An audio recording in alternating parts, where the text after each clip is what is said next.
All right, hello and welcome to Adventures in Lollygagging. We are playing some One Ring tonight. We are continuing our Waking of Angmar campaign, and we left off on one hell of a cliffhanger, sort of cliffhanger. I don't know, just one hell of a moment basically, and we'll see what happens after that. As we are once again journeying. Well, we finished up the journey. What am I talking about? Finished up the journey. We are on the north edge of the Blue Mountains, the Arid Lewin. We are in these old dwarf mines, rumored to once be occupied by Arvedui, king of Arthedain, after the fall of that kingdom during the war with Angmar. Many, many, many years ago. Something like, let's say somewhere around 1,000 to 1,100 years ago or so, give or take. Something like that. But before I nerd out with that kind of silly history, let's go ahead and just do a quick roundtable. We'll get our characters introed again. Let's go fast. I want to start. We're going to fade these out. So we're just going to do fast ones. And then eventually we're just going to dive in. It's going to be crazy. It's going to be weird. So Long, tell us about Floy. I am Floy, a treasure hunting dwarf with an axe, looking to replace it with a better axe. That's fair. Yeah, that's one of the main reasons you're out here, because you were looking for some kind of weapon to help you with your fight against the undead, and you heard of a story about a hero from the hall, the Cragstone Hall, which is to the north of you, that had it in the vault. They had their cleaver. There's a story about him slaying a whole crew of undead that assaulted them on their way to the Battle of Anunzabar. Wait, did I pronounce it right? I don't know if I pronounced that right. I always get it wrong. It's weird. We'll dive in a minute. Ashley, tell us about Gilly. I'm playing Gilly Kettlegrass. She is our scholar, breed-blooded hobbit, and she is determined to collect information, knowledge that will help us defeat the evil things that we encountered in Angmar. Okay. Sure. She's very depressed. She's a very sad hobbit, as Deckett so perfectly put last time. Very sad hobbit, the saddest of all hobbits. I think you have a title. I think there's a section on your character sheet for titles. We should put that in as your title, the saddest of hobbits. Right? I don't think we've met a sadder hobbit. Like that's a rough one. Yeah. It's like a happy comical elf or a cleanly dwarf. I don't know, something like that. Well, I was trying for a little bit there. Yeah. Well, that's true. Yeah, he did kind of perfume up his beard and get a nice haircut and everything. But then he went to the dark side for a little while. Yeah. All right, next up, Melissa, tell us about Iriniel. So Iriniel is our Ranger of the North champion. A few quick facts about her. She's got Argaleb's helm. She's got a cloak that was gifted to her by Lady Ortolos. And if you haven't heard before, she doesn't take fatigue during journeys. I knew that was coming because I made the joke last night. And like, she's going to freaking bring that back in. Do you know which Argaleb's helm you have? There were two. There's the first and the second. Do you know which helm you have, Melissa? Argaleb the first. Are you asking or telling me? Telling, because I'm reading it off of the history of the item. Yeah. I put them in there. I put little snippets of history, and I put like little pronunciation guides. I don't know if the pronunciation guides are right, but it's kind of like how I pronounce them relative to what I find. So some people read them. Others give the treasure away. And speaking of others who do that sort of thing, Steven, tell us about your character. Hey, I'm Daggett. Probably the most lovable, friendly, trustworthy dwarf you'll ever meet. I may not be a rich dwarven lord like, Master Floy, but I can still swing a hammer and put back the ale.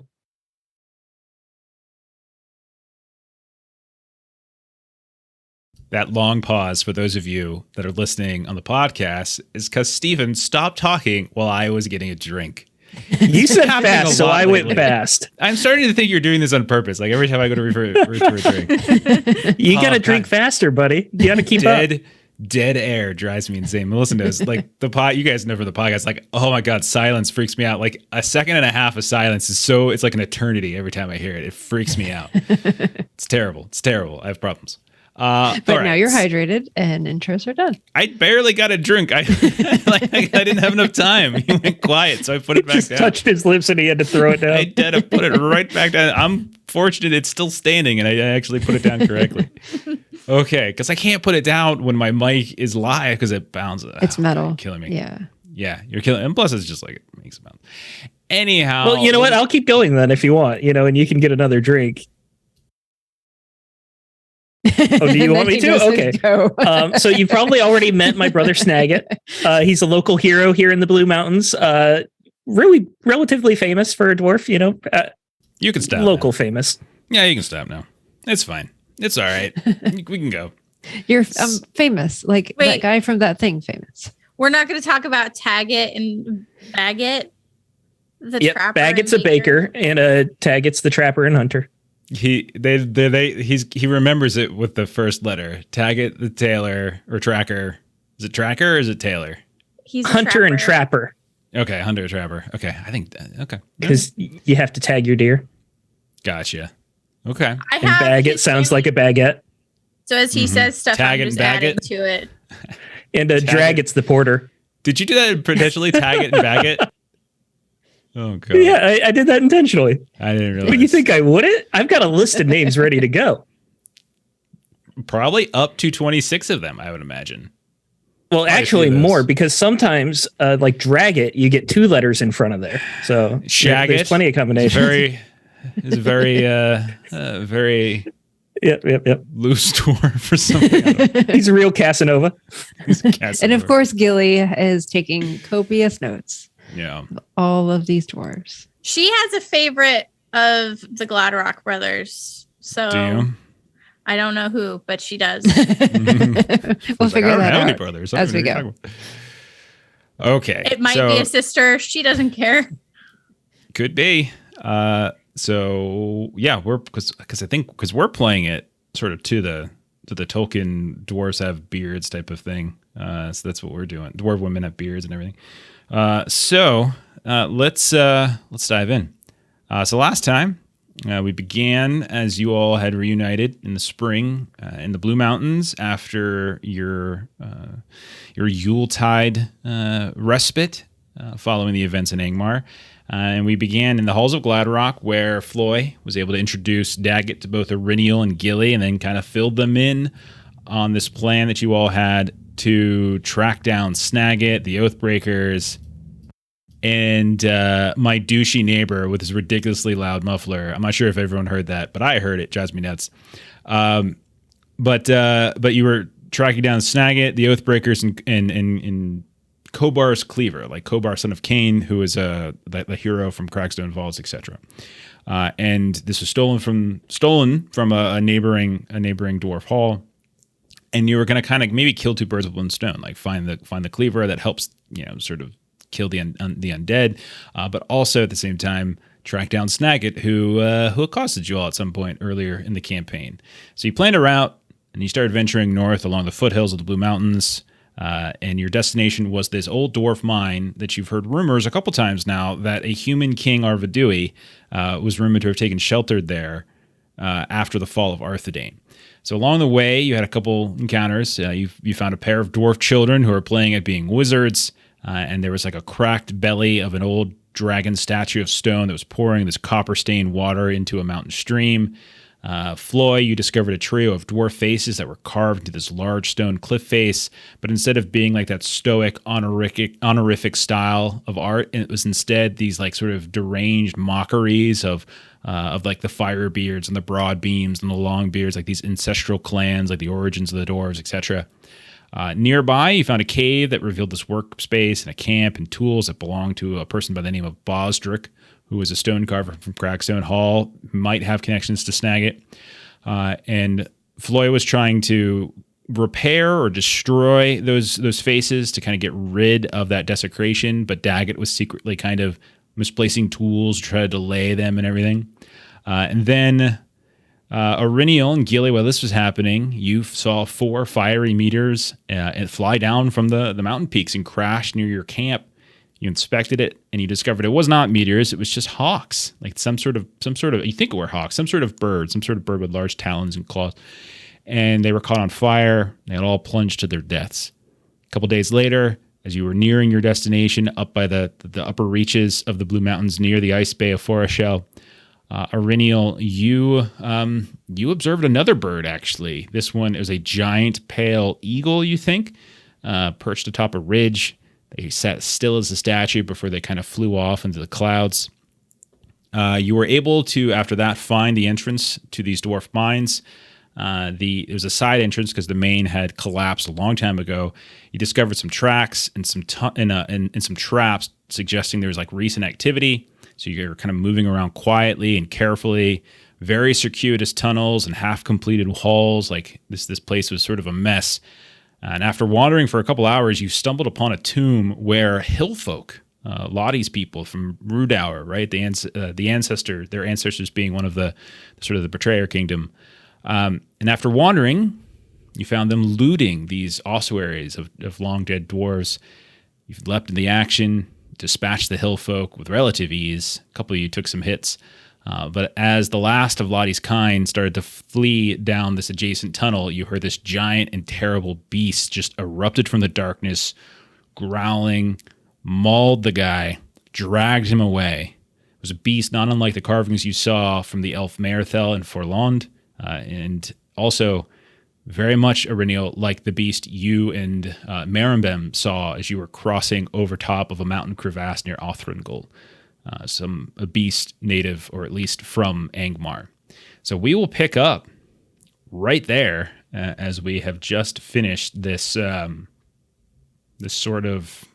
fight, and you just hear the growl, and you hear the screams of the hillfolk, and you even hear them as they start to slowly fade and become more and more desperate and gurgling. And then they go quiet as this person's been dragged away. There are a couple other bodies scattered about. What are you all doing? How are you responding to this?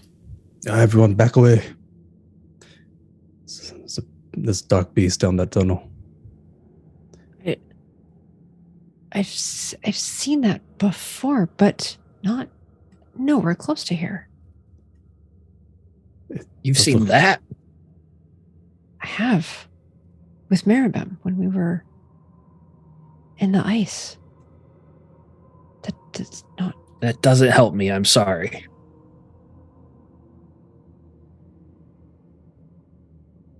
Floy is right. Run away. But we can't, because they mentioned that they encountered other dwarves here. What if they're in danger to that beast? We don't need to avoid it. We don't need to leave the tunnel. One swipe from that thing and I might be split in half. I'm not looking too good myself either. Daggett, another time we will tell you more of the horrors that we've seen. Hold you to that. And then in this chamber, I'll scan around and see if there's another path. Okay, so there are a couple paths out of here. That's not an issue. So in the room, there were several of these dwarven carved, like they're carved like in the shape of dwarves, like lying on their backs in armor, hands kind of crossed over, usually a weapon or something like that, like an axe or a sword or a shield. And it's all kind of carved, crude stone. Doesn't look to have the sort of the precision and the refinement that you're used to from where you're at. But nonetheless, you can tell there's a crude craftsmanship quality to it, you know. And there are a handful of these pillars that you can tell have been placed and reinforced, like constructed. They're not like natural cave. There does appear to be some kind of rough-hewn like tile of some kind. And you can see a couple different paths leading out, most of which, with the exception of the place where the man was dragged away, all of them seem like they are properly arched. So the creature seemed to drag him as he tried to escape down this natural crack in the wall. Like it's sort of some sort of like cave opening as opposed to a hall. There are a few bodies on the ground as well. You took care of most of them. You do see that one or two are probably near death and bleeding out, but not completely dead just yet. What do you guys want to do? I'll lead everyone down that hall, stepping over the bleeding bodies. This way. Okay. All right. You guys all do this? Yes, we'll follow. Yeah. Okay. Okay, all of you take a point of shadow. Gilly wants to put those out of their suffering that aren't dead. All of you but Gilly take a point of shadow. I knew I should have stopped. Dang it. These aren't like, evil orcs. They're just I didn't want to argue with Floyd. Yeah. Oh, damn. Obviously, I would say you can make I think just take this isn't to me, this is like the other one. What's that other category? It's like greed, but not quite. This is going to be like this isn't like a fear or a dread. This is just sort of doing a thing. So take a point of shadow for sort of the stepping over the bodies of these people.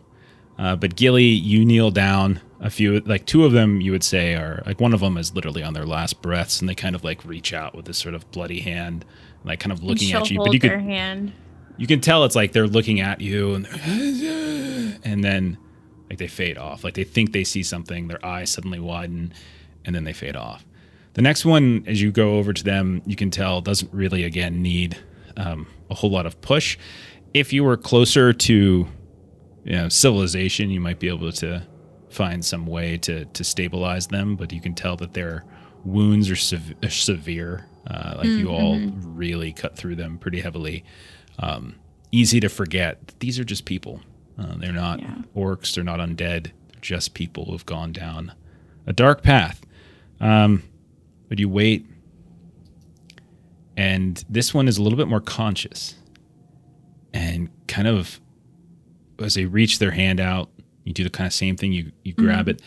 They like pull you in. Almost like for a second, it actually looks a little nervous, like they're gonna do something to you. But they get like right in your face. Their blood kind of coming out of their mouth, and they're like, "If the beast doesn't take you,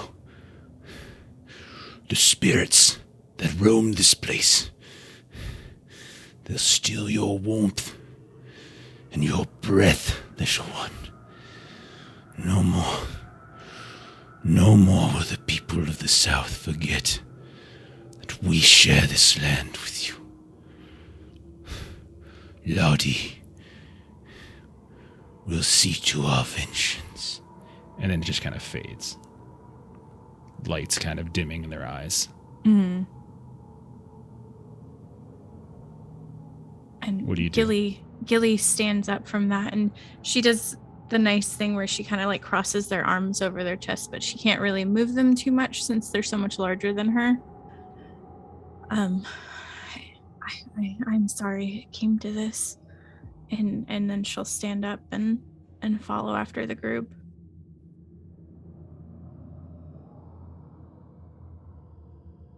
Okay. So if you're leaving, if you recall, we're doing kind of a sort of a modified, not so much a skill endeavor, but like the exploration of this place. This is essentially a maze, like a labyrinth as a mixture of old mining tunnels, natural cave openings, and what looked like places where the dwarves who spent time here likely tried to, long ago, tried to create some sort of semblance of a hall, characteristic of like of Gladrock or Cragstone or Harmelt, the places you've been so far. So what this means is that someone's got to roll either an explore or a riddle to try to navigate and find something and not just get lost and kind of turned around and around. Again, you can do a different skill, but it's going to be ill-favored as really explore and riddle. They're the only ones that really make sense here. So if you're looking to progress. I'll continue the lead. Since I did it. Sorry, go ahead, Floyd. Yeah, I was saying I'll continue the lead here and just do a scan or explore. Explore? Okay. Yeah, go for it, man. Ooh, that's a Gandalf right off the bat. No, it isn't. Don't lie. Put the special D12 away and get the real one out. All right. So that's a success. Okay. Let me roll to see what happens to you, buddy. Okay.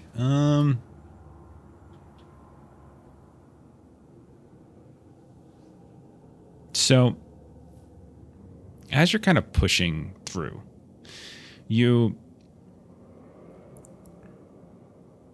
you're kind of traveling down this path that seems to like you can feel yourself, Floy especially, Daggett too probably. You can feel yourself going deeper and deeper. Like you can feel yourself descending. And even when you kind of make these turns and these shifts, you can feel yourself continuing to descend like you're going down these old mining paths. Most of the time you're seeing evidence of like reinforcement beams and like this isn't just sort of a natural place, but eventually like that gives way and you kind of have to climb down a bit, something that looks like it's suffered a terrible rupture. You can hear the sounds of like distant underground springs or streams or ponds, the sound of water for sure. Eventually though, you get this faint smell of smoke that's kind of wafting through this kind of spacing in the rock. Like you're looking around this craggy clearing that's maybe 20 feet across, and you can see that on one side there is a very clear tunnel that continues onward, but a few feet off to the right of it, there's like almost like a series of juxtaposed like rocks, these kind of strange chunks of maybe 6-7 foot tall craggy rocks that don't really have any specific shape to them, and you can see the kind of this glittering of some kind of metal or some kind of ore from within. But it's from between those like close groupings, almost like eggs being stacked next to each other, that you notice like this small little stream, very very faint, of smoke kind of weaving out. When you kind of peek through, Floy, since you're leading, you see what looks to be a woman. She's clad in what looks like white and gray furs and skins, and she seems to be, as you're watching her, she has a small blade, very crude blade in her hand, and she's holding it over this low fire that she's made in this little alcove, this dark alcove that there's only the flame is kind of giving it a little bit of light. And as you're watching, she takes it and she presses it against her leg that she has kind of unwrapped from these furs and skins, and you can see that there's a bad wound there. And then you see her as she goes, as she stifles a scream. She does not appear to be dressed in the same types of clothing that you've seen the hill folk, and she is most certainly not a dwarf, as she's likely roughly Auriniel's height. I'll just scurry in. Introduce. Hello. Okay. As you step in, she immediately leaps up, puts the fire between you and her, and she like holds the knife in your direction. She speaks. The accent is very peculiar, very thick. You still kind of recognize it. It's it's sort of the same, almost very similar in the way to kind of the way that like Auriniel might speak, but in sort of like you can tell like there's a heavy dialect to it. But she says something the equivalent of "no further, dwarf," and she seems to be like, kind of wincing from pain. It's okay. We're not gonna hurt you. I've got 4 of my friends here. 3 of them actually. I don't know how to count. I'll tell you what. Roll like a courtesy. Ooh, can I tap into the magic of my Twilight Ruby? Sure. As you like hop back, like it just kind of pops out from like where you have it tucked underneath your jackets. You pull on out. It flickers in the firelight. Go ahead and roll. Just 1 success. Okay. So she'll say, how are you different from the other dwarves in here? Again, very heavy very heavy dialect, like very heavy on like the K's, like her K's are hitting like really, really hard. And as she holds the knife up, she doesn't put it away, but you can tell that like there's a tension that starts to leave a little bit from her, but she still has the knife up. Where are these friends of yours? I'll sort of wave them in. The Oathbreakers you speak of, I'm looking for them myself. She kind of like winces at that, and like she plays the word Oathbreaker over in her mouth as if it doesn't really make Oathbreaker. So the rest of you, as you come in, you see the same thing. Aurinial and I'll say Gilly, both of you can roll a lore test. Yeah, both of you can go roll a lore test. I think the two of you would be the most likely. That's a fail. All right. What about you, Gilly? That is a great success. So, Gilly, you probably read some tales here and there, especially as you went through Oswald Breaker's library from time to time, as he tries to chronicle like the history of the Arnor kingdoms and the Arthedain, Arnor, Rudair, Carlin, etc. And you have heard of the people, the Lossith, or sometimes the snowmen of the Forest Shell, and that there are people that, humans, that live far to the north, well away from, the main stretch of Area Dor, from the hills of Evendem to Bree, to the to the Lost Realms and Cardolan and stuff, like very, very far to the north by the Ice Bay of Foreshell. And that there are stories of scattered communication over time with certain rangers, like they might come into kind of contact with them. Most of the time these people stay north of the bay, but every now and then they will, like when the weather strikes, they might travel southward and for hunting and things like that. So from the stuff that you've read, the clothing, the way she speaks, the heavy accent, it's still some variants of of Westron, like the main language of like our common basically. Mm-hmm. But it's just different. Like you can tell it's a heavier dialect. It's like speaking to somebody who might have like a very heavy Cajun dialect. Doesn't sound like that, but it's that thickness to it. It's recognizable but different all at the same time. And you would probably conclude that this far north, the Ice Bay, is not too far from here, like a day or two's travel. You can probably reach the shores. Could be that. You said Lossith people? Yeah, so you could call it like the Forest Shell, the Lossith, Losssoth. There's a couple different ways in which they're referred to. Okay. And when he's like, and these are my friends, Gilly pops out. Hi, I'm Gilly Kettlegrass. And she kind of like recoils a bit as she looks at you, and then she looks over towards Floy. Your women are small dwarf. I'm a hobbit. Hobbit.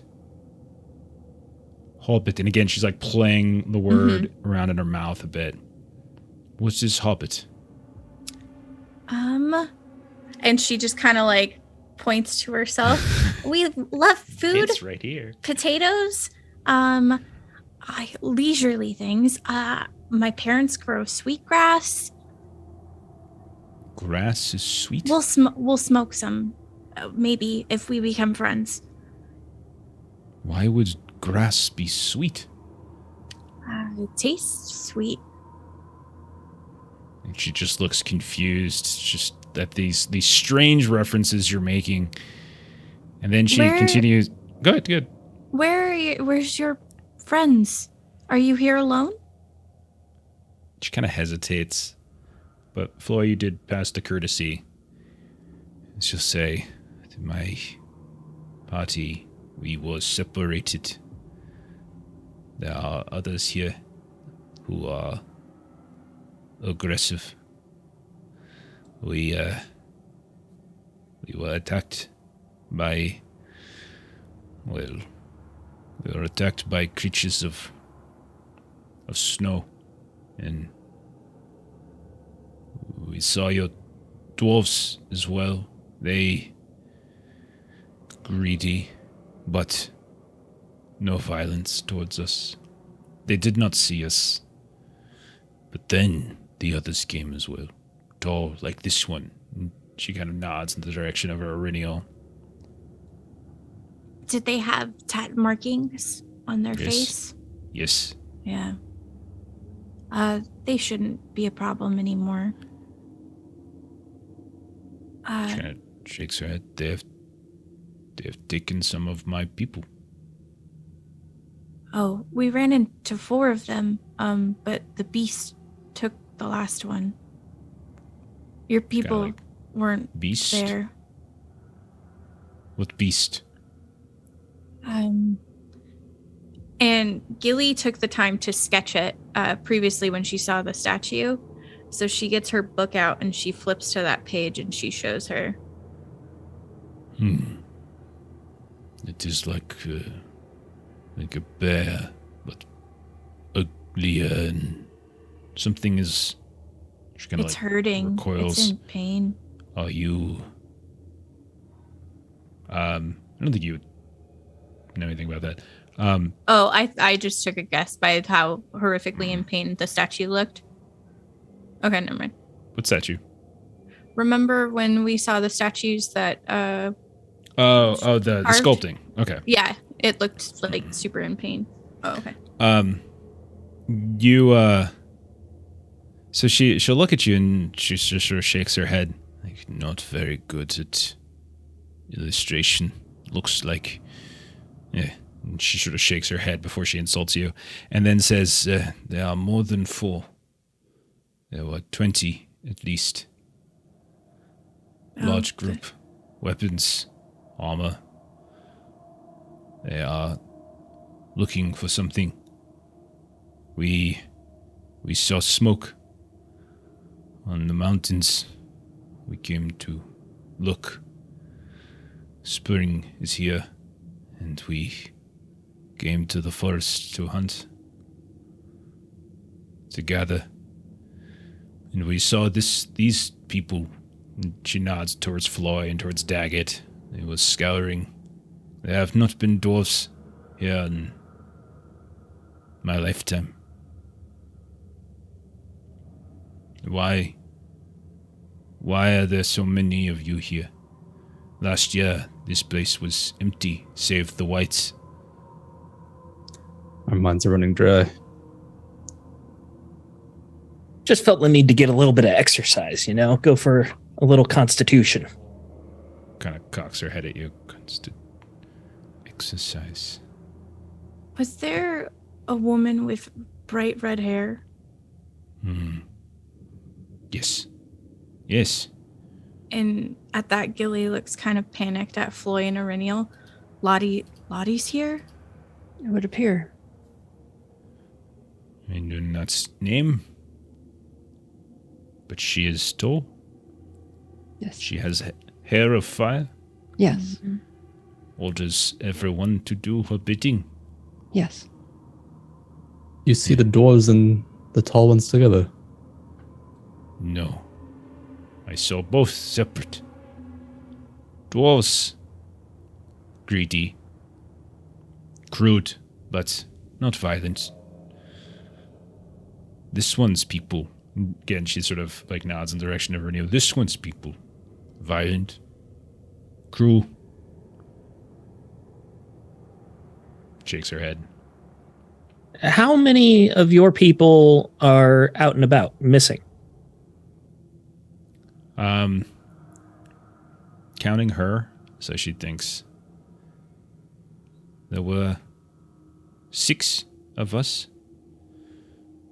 2 are back by our boats.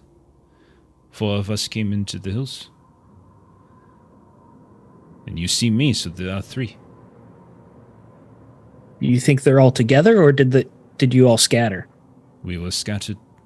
The whites attacked us. The snow grew and came at us, and we scattered. I have been searching for them. I found some, but they have been kept captive, bound by a large group of her people. Why are your people doing this?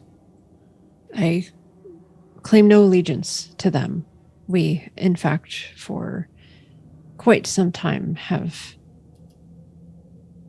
been looking for them ourselves. You are absolutely right. They are violent and they are greedy. They have been searching, roaming the lands for items of value. And it appears that both Lottie's group, the woman in charge, and the dwarves, and ourselves, as it were, are all in search of the same item in this area. For different purposes, for different ends. But that is how we all come to be here at the same time. She kind of nods. I have heard this. Treasure is a word they used. Your people. Treasure. We're I have no looking. need. We also are not, and she sort of side-eyes Floy a little bit, and says, we are not here for the collection of treasure, as it were. We actually do seek to use the item, not just own it for its value. We understand it to be a weapon, and we have battles ahead of us in which that weapon could be used. So, just to clarify, Floy is looking for that weapon because Snagit and his people have it, not because it was here within the vaults. This mine. Right, it was So- stolen. Yeah, so Lottie would have no knowledge No idea. of this axe. They're here, you would conclude, for some other purpose. So there's just sort of a kind of a confluence of events. But Got it. yeah.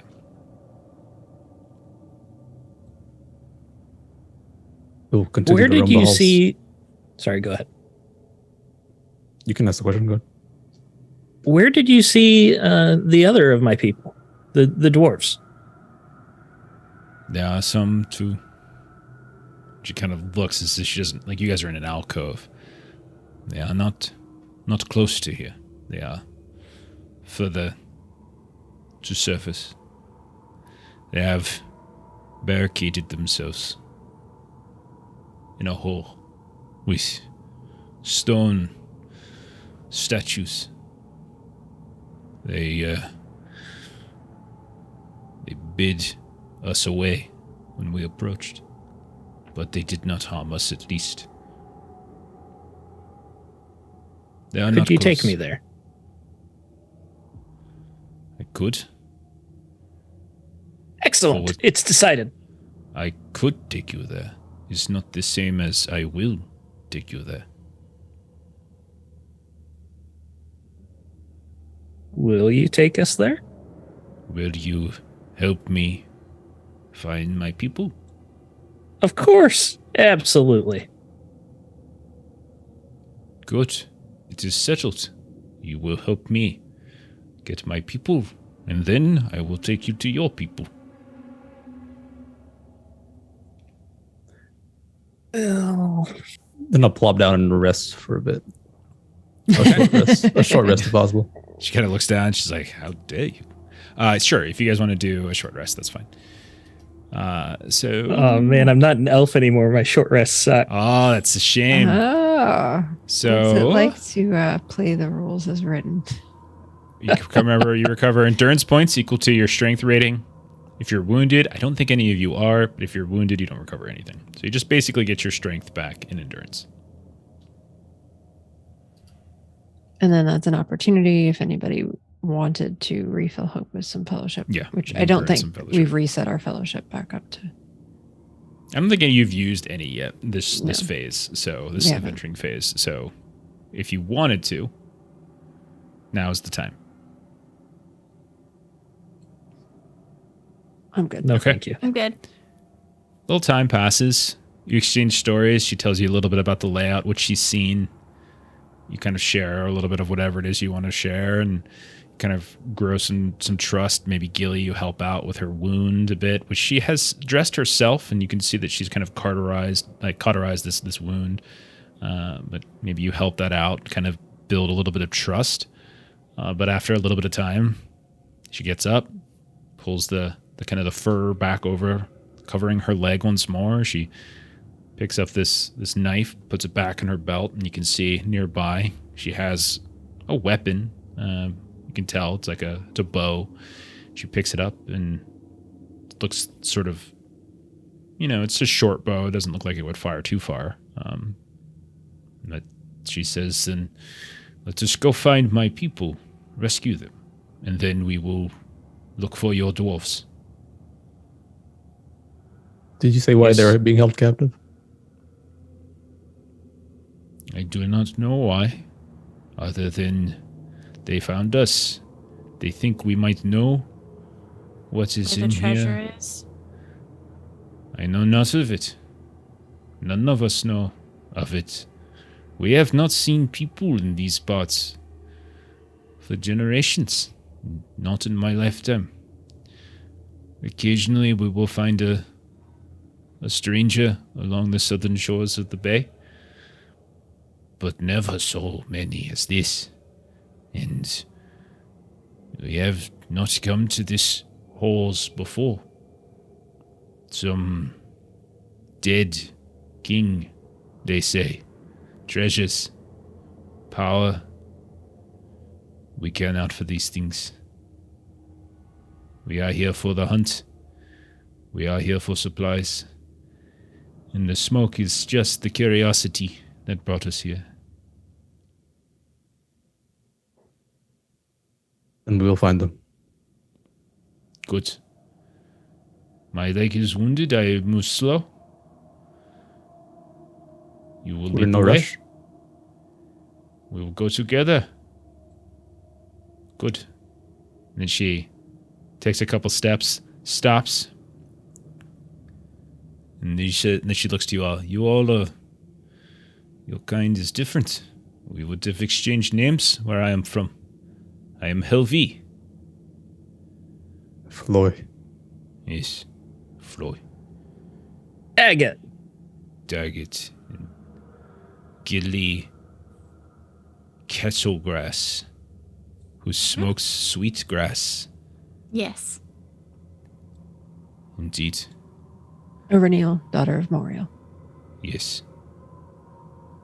And then she kind of turns and looks like kind of expectantly towards Floy or anybody else. Is like, again, she's limping the whole time. So like she's kind of waiting for someone else. And so we'll go back to the search then. Yeah. So anybody who wants to be the one to pick up the riddle or the explorer as you continue the search around.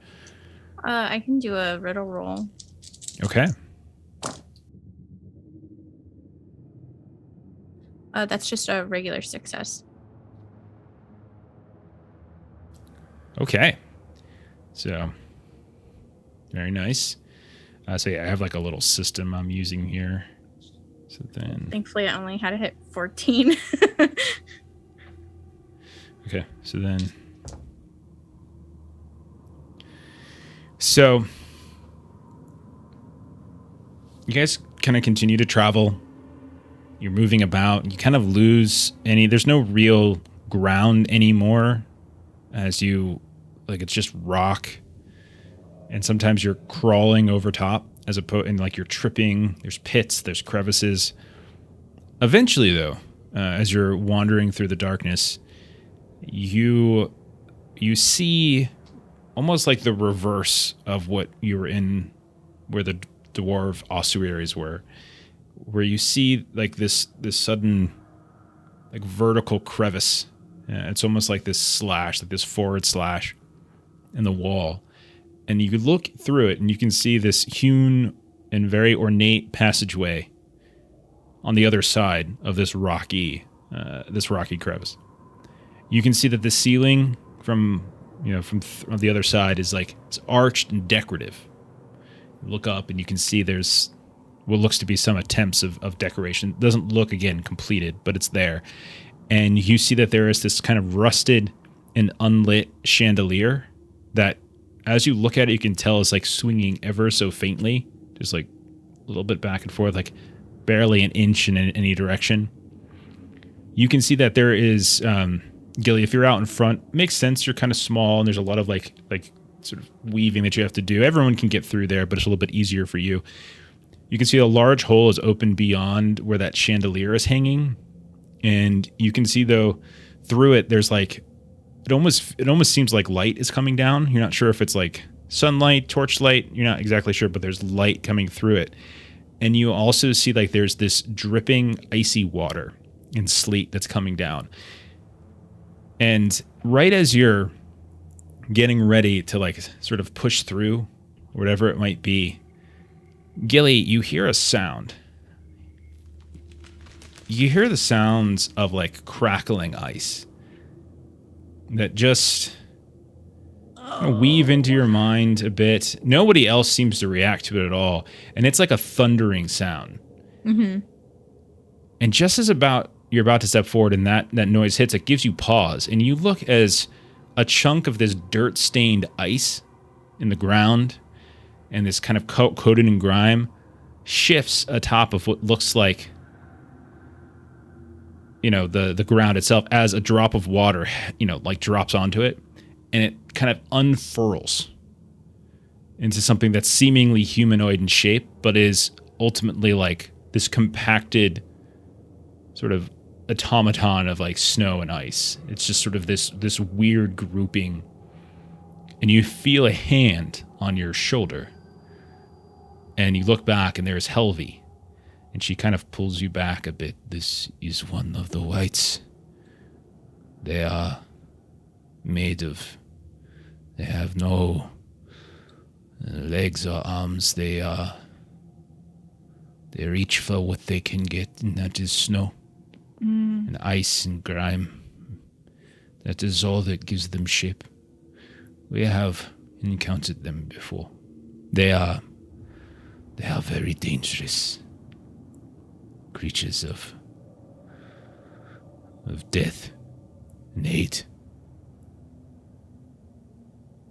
We should avoid them if we can. They will get your scent, and they will follow you. They haunt the mountain. It is one of the reasons we don't come here very often. We merely stay in the forests to the south of here.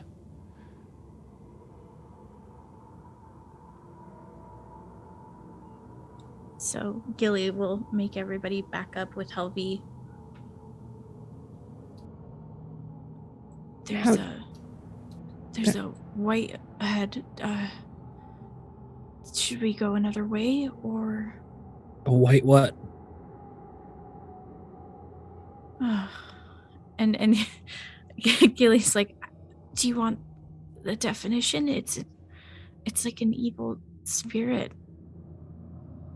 Helvey, A did white you mention spirit? that you come here to fight? You hunt them? These whites? No, they fought. No, I did not say that. I said this is why we don't come here, because they are here and they hunt. When they get your scent, they will follow you until they catch you. We have lost. Are they following you? Hunter. No, not I.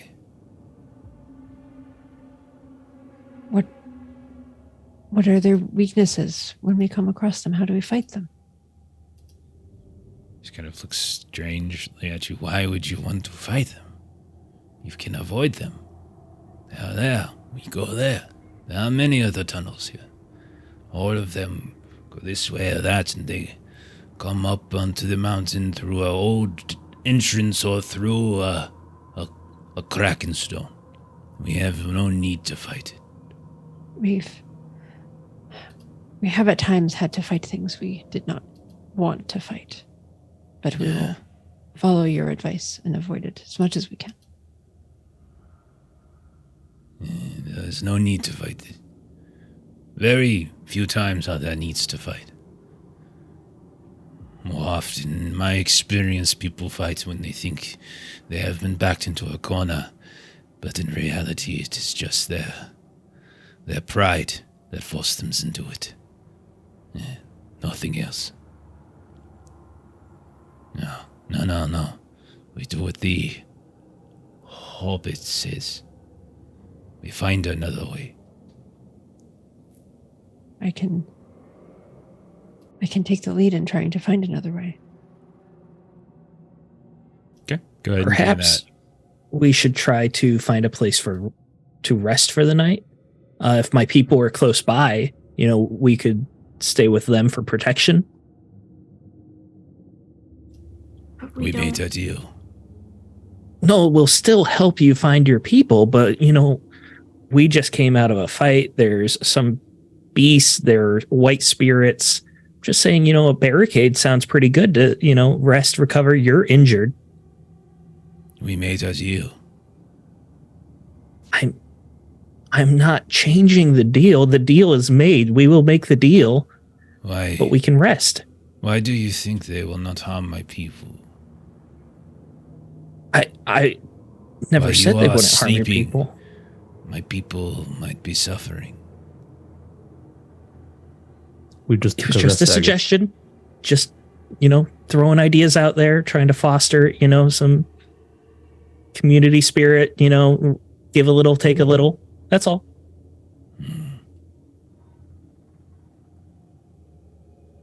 Renil rolled a 18 over 16 on her Explorer with an extra 6, so a great success. Okay. You guys never fail rolls. It's ridiculous. Ever. All right. Don't lump me in with these cheaters. I fail all my rolls in this game. That's true, Steven. You're absolutely right. It was a good thing that Explorer is favored for me because I would have had a Sauron, but luckily I rolled it at favored, so I didn't have to do Irinial, that. you take the party down a different path. Okay. Tip Scott, thank you, man. Appreciate Aw. that. Enjoy Tucson. Oh, man. Melissa, you're keeping track of those, right? Yes. Okay. Awesome. You take a different tact. You go away from that crack in the wall that led back to hewn stone, and you continue to go through what is effectively this really, really rough stretch to the point where you hear Helvey periodically grimace as she's trying to, with her severely cut, wounded leg. Gilly, you saw it. She would be the equivalent of wounded, basically. This is trying to clamber over top of it. At a certain point, though, as you kind of climb down, you stumble for a bit, you kind of hit this slick slide that's just some kind of water dripping down from above, kind of caused this runoff and sort of this smooth decline, and all of you kind of slip down for a few feet, and then a couple others, and then you kind of come tumbling down into what looks like this relatively hexagonal shaped room. You can see that there's been attempts for these huge, big stone slabs, but as you look out, you see this tunnel, or at least a cave opening, and Renil, you hear something kind of wafting through them. You hear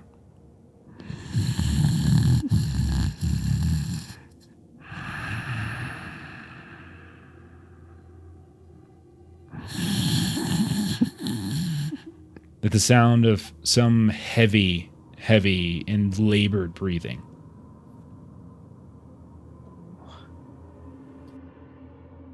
And Renil will go back to everyone. That sounds. I will. Someone should perhaps quietly take a look at what that is, but that sounds quite large. I'm not the best at stealthing. Shit. Okay. I'm just trying to I could do imagine Lord of the Rings, right? I'm trying to imagine Aragorn and and Gimli and Legolas and such, kind of wandering around, and then there's this sound of some kind of monstrous snoring. I'm trying to depict Aragorn being yeah, I probably shouldn't go up and check it. Somebody else should do this, not me. Not I'll this go check. badass ranger, Someone else could say, "Hey, Pippin, you got this, right? You're small." I'm shaming Melissa. Sorry, I'm trying to bait Trying her. to share the I'm trying to bait her.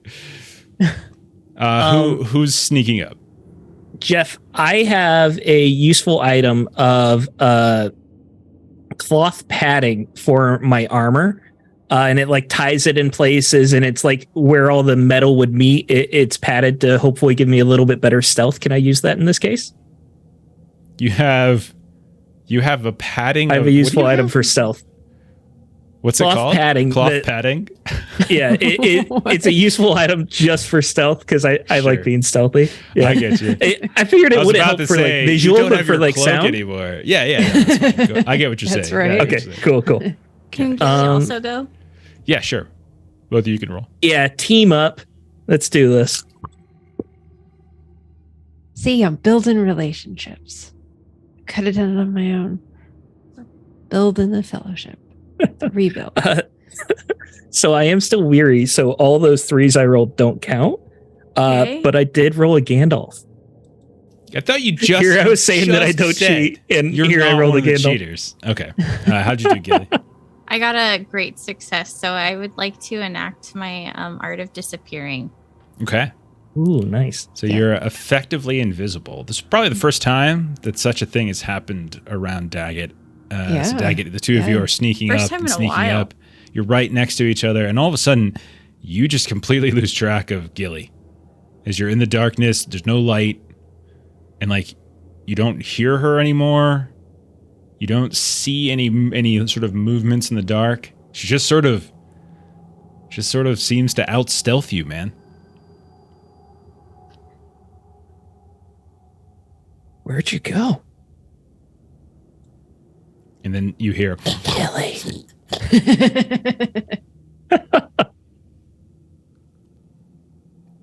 You hear a quiet, shut up. all right, Gilly, you're I'm gonna say with your extra stealthiness, you get a little bit further ahead, a little faster as Daggett like lingers for a moment to look for you, and then eventually catches up. But what you both see is a very large chamber, which is, I would say, punctuated by what appears to be a very large pile of bones in carcasses, and what appears to also be a very large bear-like beast, almost, I would say, in the neighborhood of not quite gargantuan, but getting closer there, that seems to be dozing atop of it. And I would say that we said that it was a Rinial who saw the creature. I think the rest of you heard it maybe, but Gilly, you would be familiar with the face from Mayerthel's engravings or carvings and the stories that Orinial shared as well, both recent and also from Othrengul or from Angmar. You can see, as both of you are looking around, that there are carcasses of indeterminate from this distant origin. But you can tell most certainly that it doesn't appear to just be deer, but also looks to be bears. You can tell, and also people. You can see what looks like something horrific has transpired here. Daggett, you also know that scattered. You can also see that scattered within these piles, there are some shiny, shiny bits as well. Some really interesting looking things buried beneath those bones. You see the flash of a... You wouldn't get me if I was still Sorendir, but yeah, I'm gonna go look. I'm very excited. You're gonna get up there? Oh yeah, shiny. Why not? Let me just make a little pile here really quickly. My best friend Floyd would be very upset with me if I didn't bring something back for him. Okay. Let me just make a quick little pile to see if this creature is going to see you. Oh, a pile of dice. Oh, That was a really funny realization. So you start creeping in, Daggett. And as you get closer, first of all, you notice most certainly what looks like the torso, the sort of like ripped apart torso of a dwarf. Like you could, unmistakable. You can see like the sort of the basic clothing, the shape, the stature.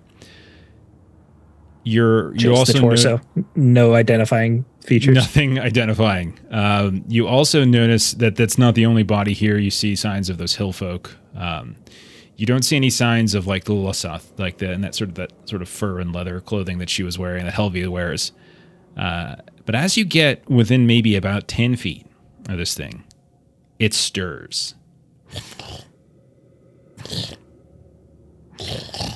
I freeze. And its head just looks up, and it's kind of, and this horrible wet sniffing sound, and you see as it sniffs in, it breathes back out, and if you recall, it's got this like humanoid sort of face visage to it that's mixed with bear. It's a very weird amalgamation of creatures, and as it kind of breathes out, you see just this saliva just wrenches free, kind of flails outward. Its eyes, as they open up, are kind of this super pale, almost bluish color, and they're kind of staring around. You manage to quickly huddle behind this fallen chunk of stone as you look up and you see that above there was a proper ceiling at one point, but there's all sorts of places where it's fallen through. But you've managed to crouch down behind this big block. It does not seem to immediately notice you, but it seems a little bit more alert than it was a moment ago. Gilly, what are you doing? Gilly was wandering ahead, and then she probably also noticed some bodies, and so she was just checking to see,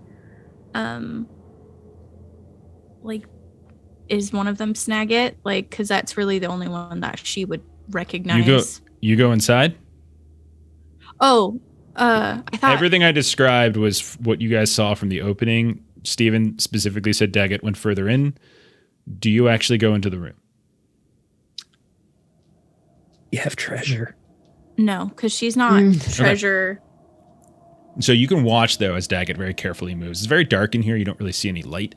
There's like a what looks like some vague kind of light coming down from some of the chunks of stone above, but it's just mostly contours and reflections off of metals and gemstones and things like that seem to be piled up within the bones. But then you hear suddenly the creature stir, and you watch as like Daggett like quickly slides and crouches behind this big block, and a couple beats, and the creature, their head is still up, just sort of looking around. But as much as they're looking, and you can see like this very pale reflection in their eyes, they're also like sniffing and almost like tasting the air with their mouth.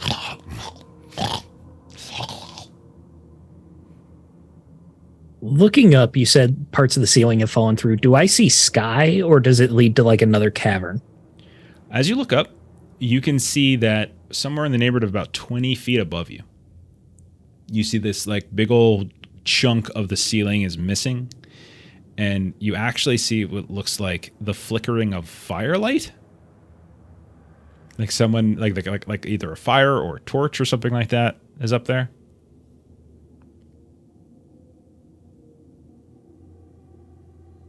All right. I still want to freeze, and I just want to wait for it to like calm down.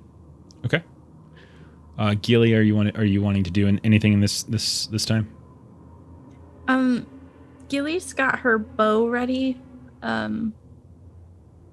just in case, to make a distraction more than anything, like try and ping it off a wall or something if it starts to take notice of Daggett.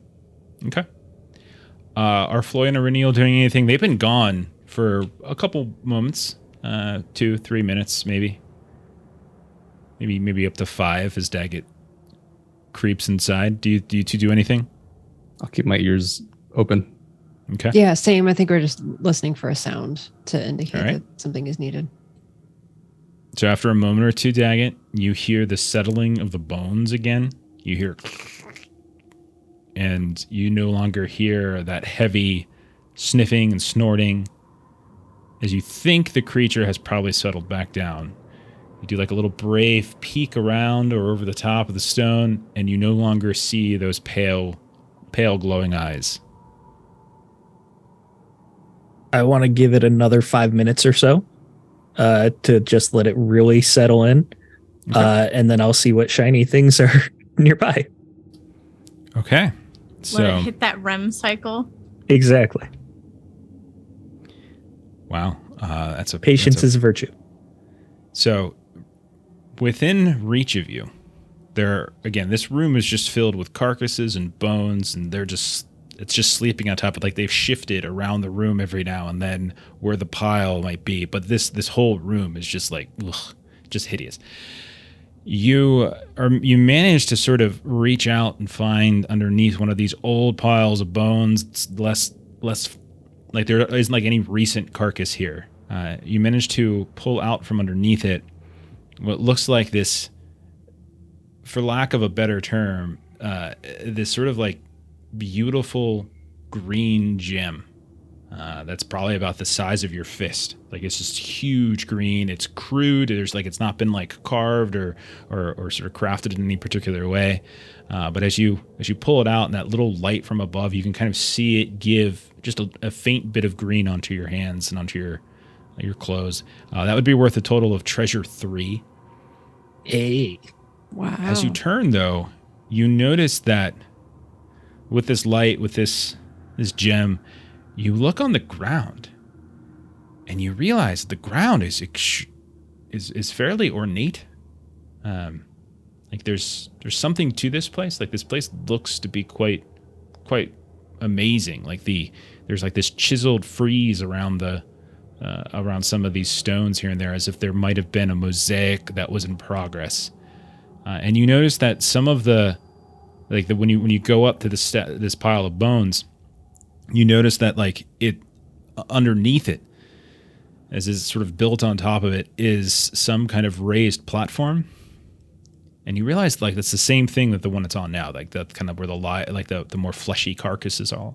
And there's like these different things here and there that suggest that there was some kind of adornment in the room, and it's not just this like vague cave.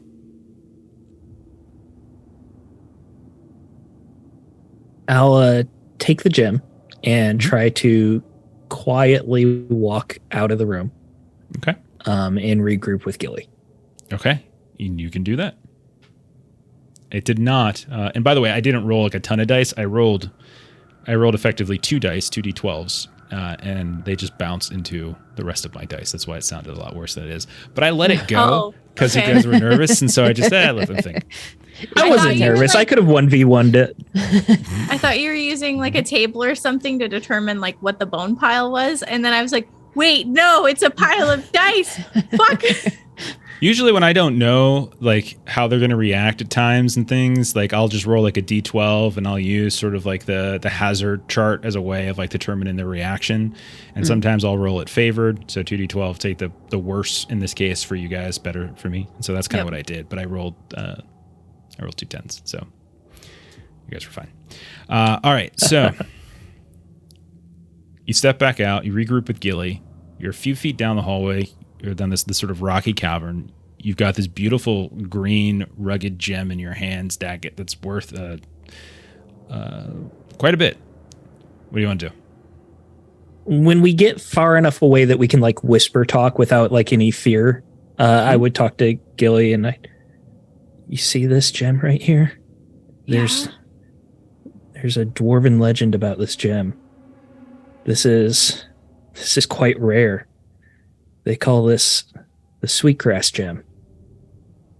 There's a story of a hobbit that there was a hobbit warrior that slayed a dragon near here, and this gem came from its hoard.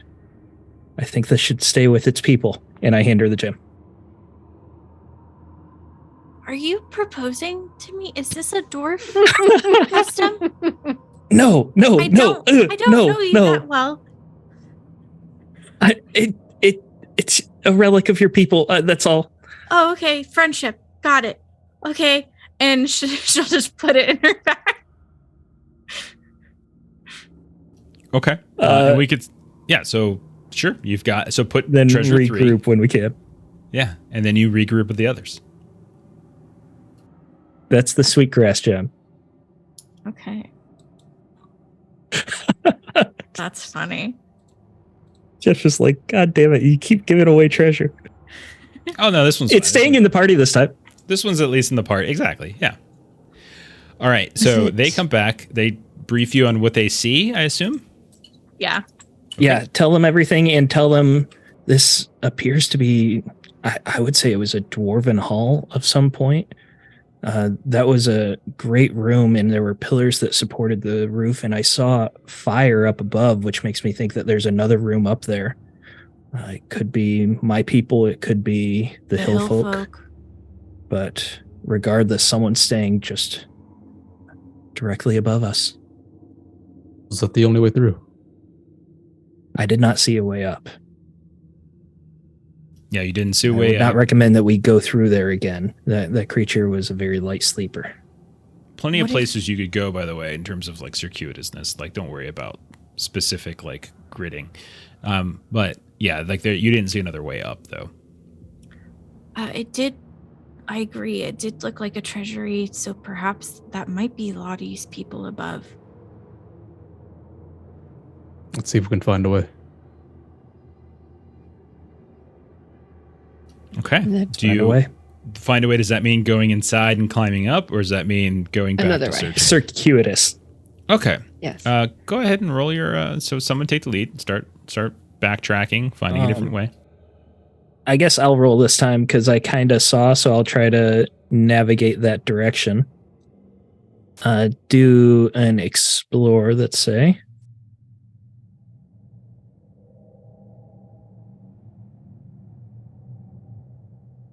That is 3 successes. Okay, that's My very. dice are very on good. fire tonight. Wow. 8, 6, 6. So different from Erebon's sword Right? here. This game's Okay. easy mode. No, I would disagree. Okay, so you start kind of backtracking a ways, and eventually you kind of look for, again, sort of a route upward. And so you're kind of prioritizing these paths, these tunnels, etc., anything that might suggest vertical ascent. And it takes a little bit of time, because more than once you kind of go up and then go back down. Others you kind of go up just to kind of continue going up in the opposite cardinal direction from where you were intending to go. And so you do find yourselves frequently having to kind of turn around and all that kind of stuff. Eventually, however, you do manage to push in sort of what you think is the directions you wanted to go, Daggett. And you find what looks to be this kind of large, almost like kind of double wide tunnel. And you can see that kind of carved into the basic stone, there were the beginnings of what looks like some sort of like frame for it. And you can even recognize, some of these sort of common dwarven runes, kind of symbolic of certain aspects of the mountain, right? And as you're kind of pushing through, you hear the sounds of people. You hear the sounds of clinking, of talking, and you hear the sound. You hear that, like you can smell what sounds like, it smells like something cooking.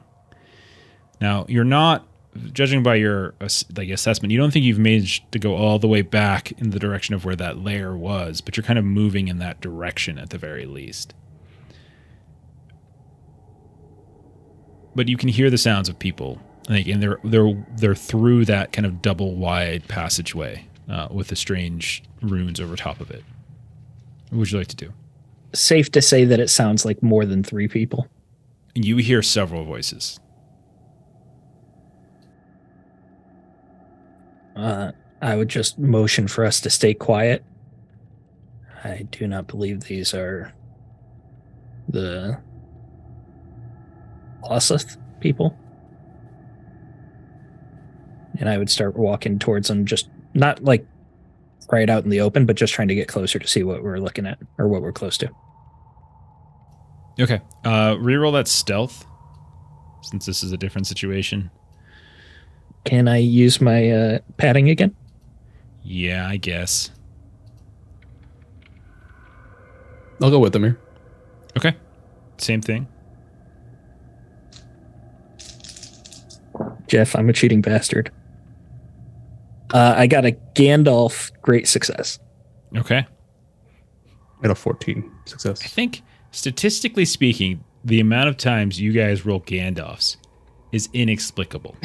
Remember all the Saurons that we were rolling when we were like in Angmar? We kept like adding to the like I wrote so many total in Angmar. Floyd, would you roll? Saurons. A 14 success. Okay, so the two of you actually do manage to sneak up, and you can see that there is a large group of hill folk that they have apparently made their camp within some isolated hall, and there appears to be a cave-in on one side of it, and you can see what looks like fading evening light cast down onto the slope, as there's like a cave-in slope that goes up to the surface of the mountain, and as if they're just kind of underneath it. And there's a faint bit of like what appears to be rain falling or sleet falling. And you notice that there are, as you count up, there are 11 of these hill folk. And you can see that a few of them are cooking, some of them are eating. But you also notice that there are 3 bound people dressed very similarly to Helvey, kind of off to the far end of this hall.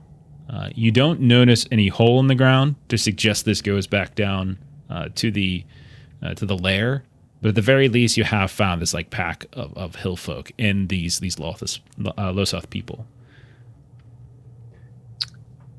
If I get an idea on how closely they're watching them. You can tell that there are 2 people right next to where they are bound. Like there's like 2 guards immediately on them. And like where they're being held is on the far side of the camp. So like if they were to try to escape, they would have to literally go through the full camp of people. Do we see how many hill folk there are or about? You can count 11. 11. 11. I'll whisper to Floy. I'll take the 6 on the right. You take the 5 on the left. And if they weren't hostages, I would, but got to be a bit careful here. Fair enough. Fair enough. Should we return? Yeah, after I get a little better layout.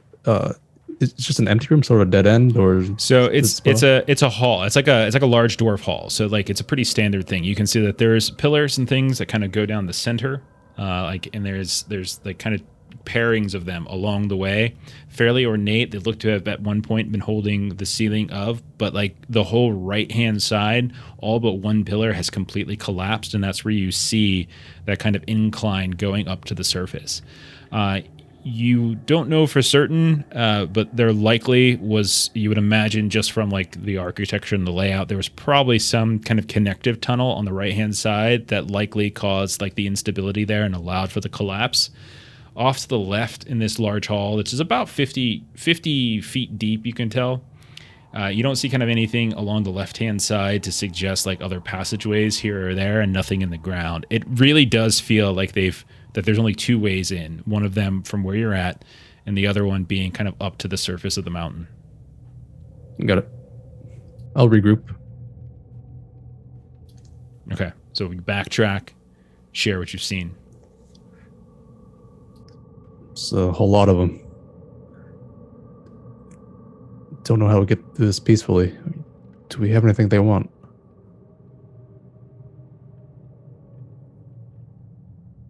I don't believe so. They trade. They did attack Helvey's people on sight, right? Yes, they were. When we came close to the mine to investigate the smoke by the dwarves, they came at us violently and forced us to run. We encountered the whites, and then we had to scatter. They are very territorial, I think. There is something here. Perhaps they want.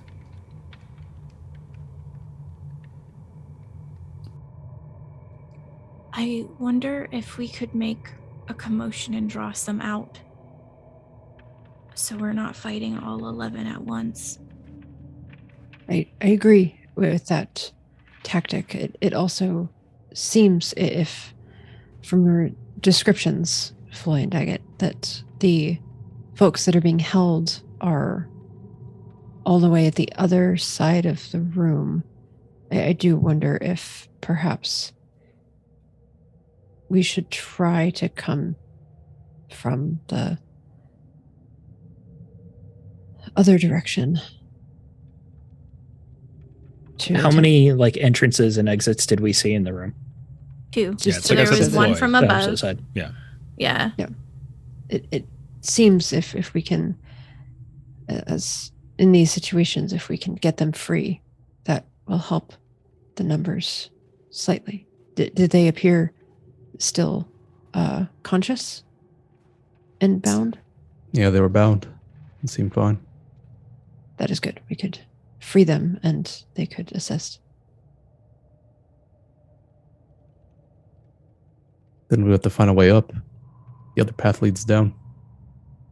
So I do want to point out that you guys have been moving around in these tunnels and caves for hours and hours, like all day, and you haven't yet found another way back out.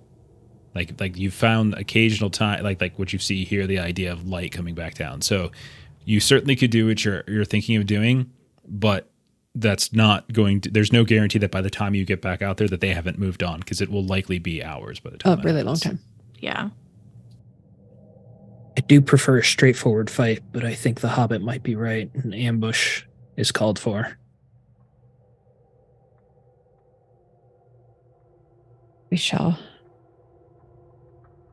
make a distraction to draw some out.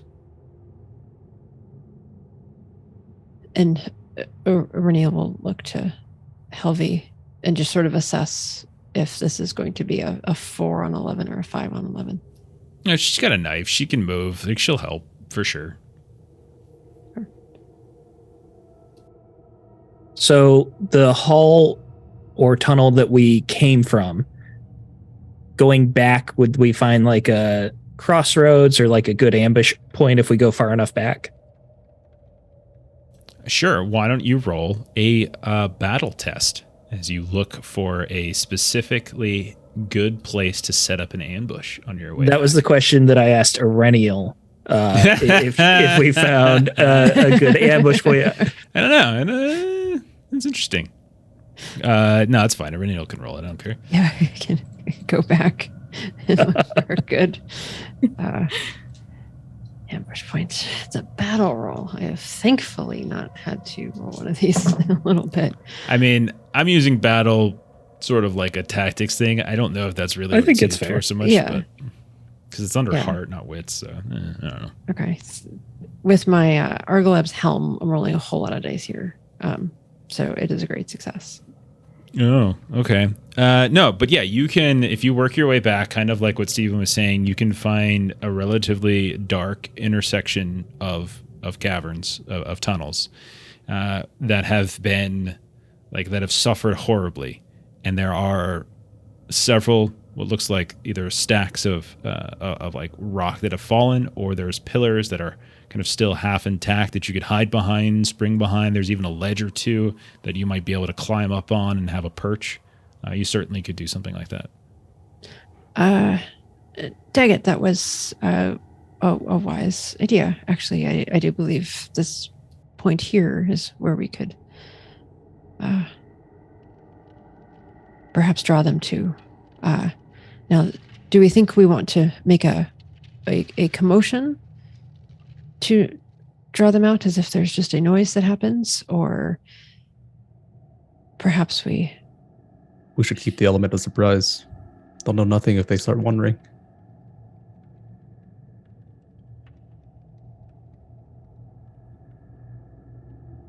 So perhaps one of us draws them away, a group, and then we ambush here.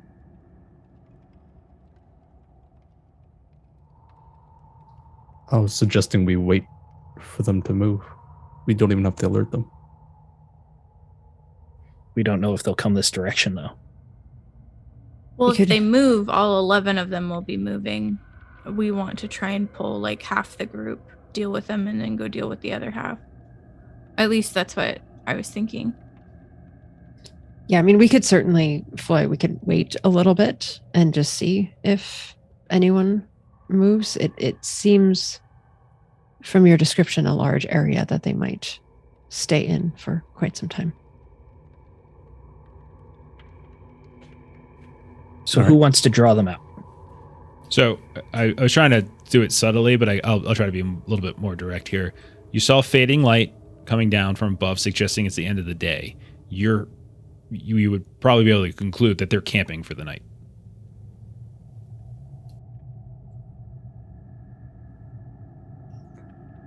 Yeah, so they probably won't move until morning. I'll draw them out. You all wait here. Get ready.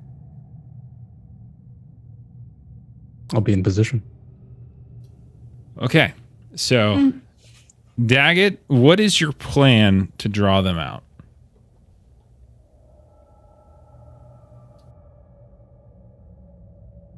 I guess I'll go up and say hi.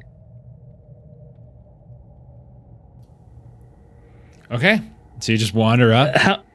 How many? I know they're going to sleep. Maybe we could do just make a noise. Just make a big noise down the hall. That they'll Yeah, have I was to send thinking at least I a would couple just- people to investigate. That's fair. We could do that. I'm sure, Floy, you have some treasure that can make a clanging sort of sound. Yeah, I can just rub up the walls. Daggett takes like a chalice or something that Floy has, ties a rope around it, throws it into the room, and then just starts pulling it back and then takes off running. Synchro fishing.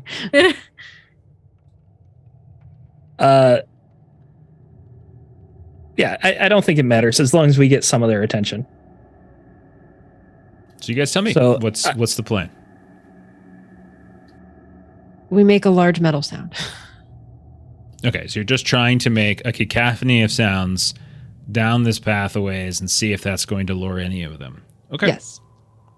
Oh, but I could also lure the bear.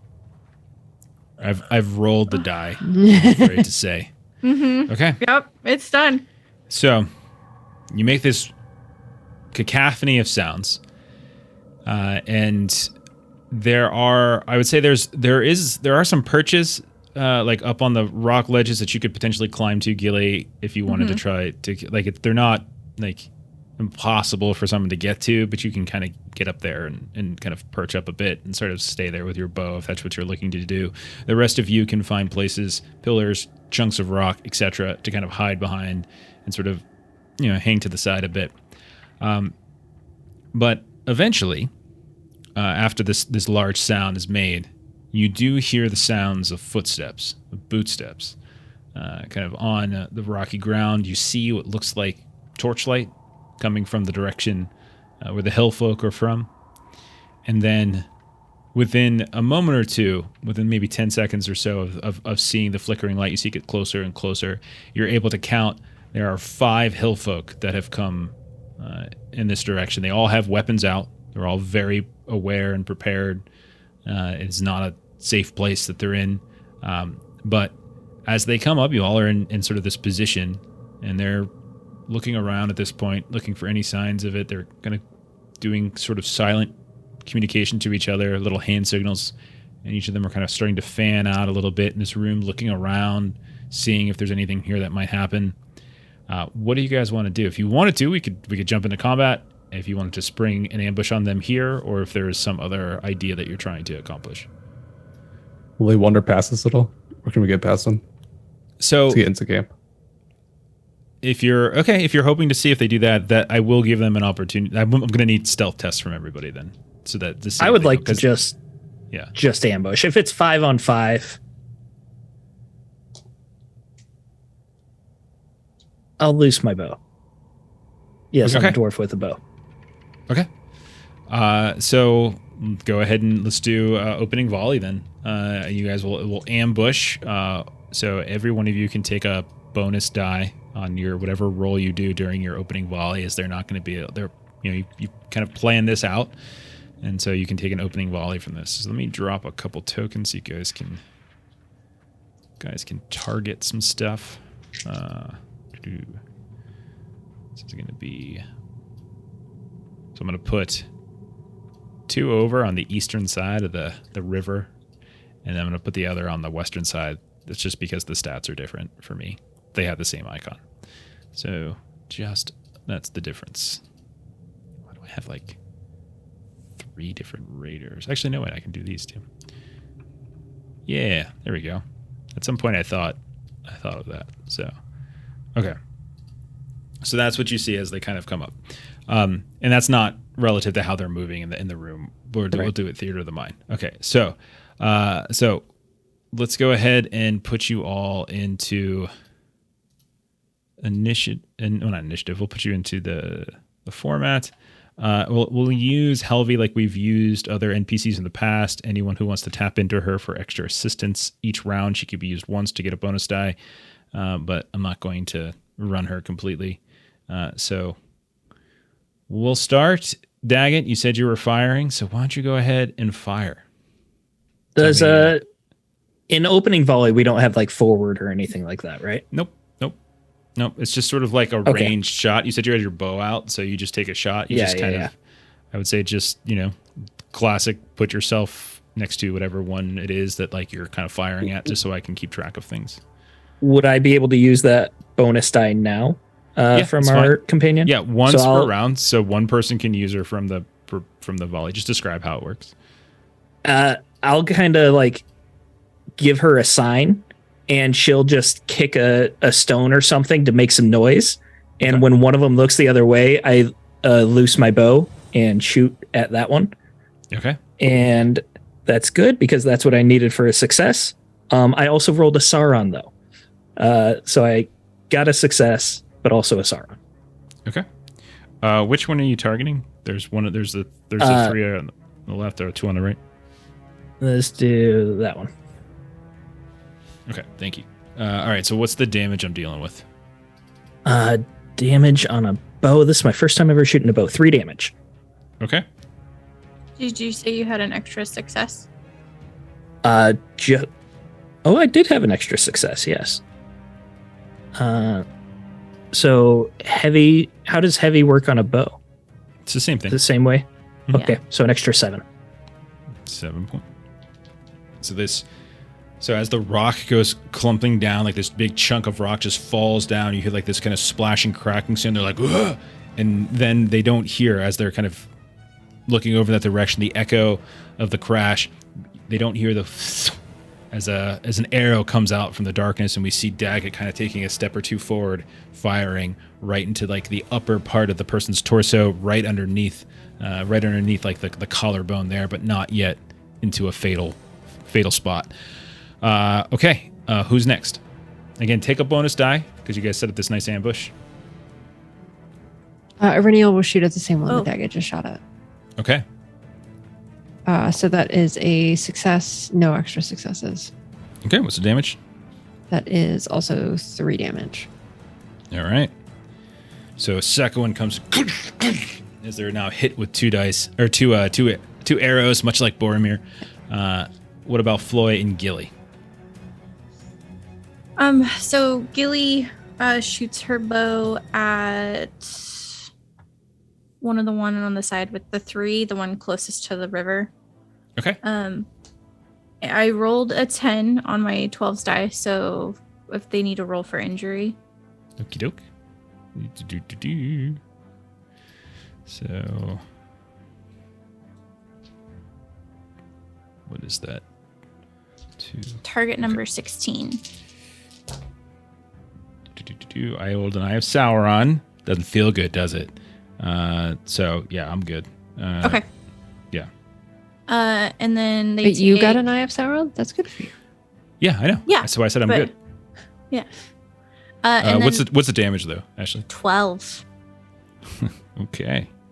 Okay. Nice. How's the damage 12? Because I got 2 6s.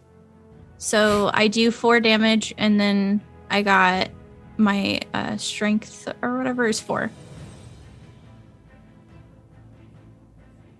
So, but you got a Gandalf for the piercing blow, and you got 2 6s. I got a 10. So Oh, because you it got a just needs to 10. be a 10. Okay, gotcha. All right. Yeah. Sounds good. Okay, so the second one, and she kind of, you can see her hand kind of falls, like maybe she's carrying a torch. The torch clambers to the ground as you see, like right in her shoulder, like Gilly's arrow sits in, and it almost kind of makes her arm go numb. Floy, last one in opening volley. I don't have a weapon for opening volley. Do you have anything you throw or anything?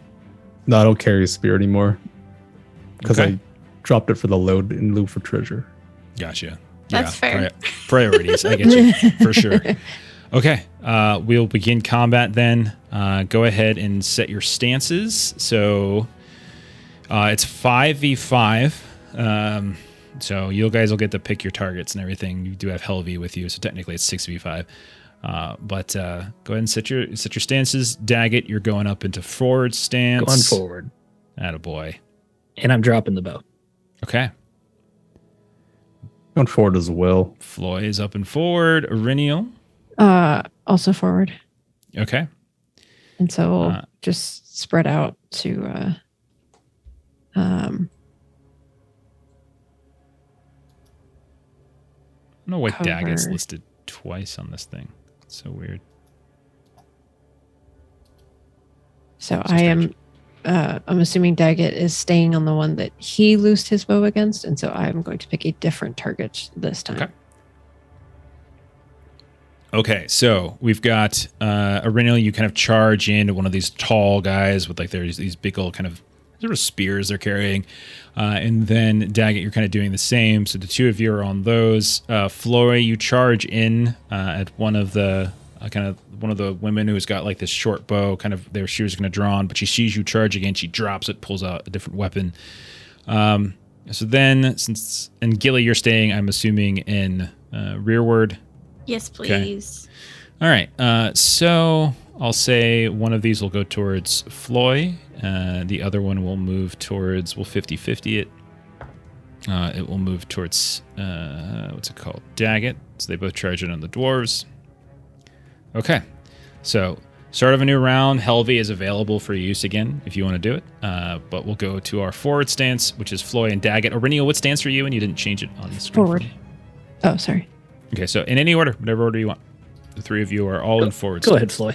I'll come out lunging from beyond a pillar, screaming for the dwarves, and then tapping in my virtue here will give me a favored attack once per combat. Okay. Swing away, man. It's a Gandalf great success. So piercing 14 damage. Okay. Not dead, but you nearly killed them in one swing. Okay. And so you hack in as you leap out from the shadows. Everyone else was like shooting bows, and so they probably didn't even notice you as they turned their attentions. Everyone kind of looks over towards the rest of them, and you just leap out of this small little alcove, and you just hack right into her hip, and the blade of your axe just sinks through their kind of leathery armor, and you can feel as it finds bone, and she screams out in pain. On top of the virtue, I can do the intimidate foe for free. Yeah. Secondary action. Yeah. Trying to remember which skill that was. Let's see. We got it under our combat resource thing. So intimidate foe. Where are they? Okay, it looks like an all roll. Yeah, it's all. Yep. Yep.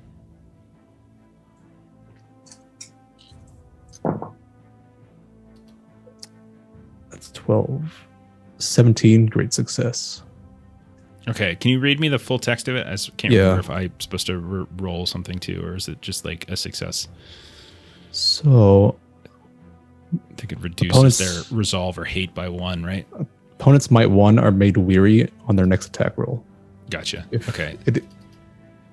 if it includes a 6, then might 2 enemies suffer the weary as well. Did it include a D6? Yeah, Okay. So everybody's weary. So just on the next for- attack.